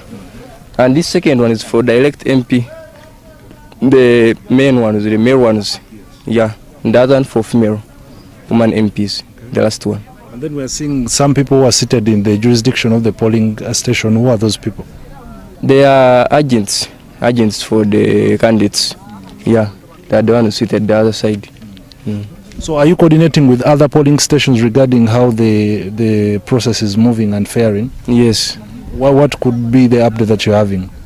The update that I have is that all BVVK machines have stopped working in Romiaga constituency. I don't know other areas, but here in Romiaga they have all stopped abruptly. Okay. Yes. All right, thank you so much, sir. We do really appreciate for your time. Please, Andy. Now, this gentleman I've just spoke to is actually sits on this green seat, and in case anyone comes to vote and they have a challenge, these are the people who are guiding them on how to do it. And we have seen several elderly women, elderly men who are having issues with their vision, and they have been guided very well to see that they proceed to engage in this specific exercise. Well, earlier on, before we entered this specific polling station, there were a number of people who are raising allegations regarding the process, and they were showing disgruntlement, and others alleging that there are people who had already, ticked some ballot papers, but we treated that as an allegation. And when we entered the polling station, the issues happening here are totally different. But what we can confirm now from the information we have got, that the BVVK machines across Rwemiyaga County have apparently failed to work. But that doesn't mean that the voting will not take place. The physical registers are being used to ensure that they confirm that the right people are voting from the right place. For now, that is the update I can give you from this specific area of Rwemiyaga County. But at this polling station where I am is where General Rwashande, Brigadier General, will be voting from. And any time from now, I am informed that he will be coming in to cast his specific vote. For now, I hand back to studio. Thank you very much, Ivan, for that detail. And it's absurd that the BVVKs are not functioning. I understand that part of the use of the manual registers was to help see those who are in the registers and then confirm them using the BVVKs, which were supposed to also help in ballot stuffing. Now, given that it's in Rwemiyaga, a place that is a hot spot, I wonder what it will turn out to be like. But I hope, Ivan, you're able to get back to us and give us the security feel of the area, as we very well know. But in the meantime, updates coming in from some of the polling stations that were earlier on visited during the early morning hours. That is City House here in Kampala. City House, William Street, polling station A, B, and C. Nakasero 4 polling station. At that time of the early morning, polling had not yet started, as Jethro Kasaija had been there. And Usafi Chisenyi polling station, Jordan Lukomwa indeed did inform us that polling had not started. Let's hear from what Jethro Kasaija managed to collect from the City House, William Street, AB.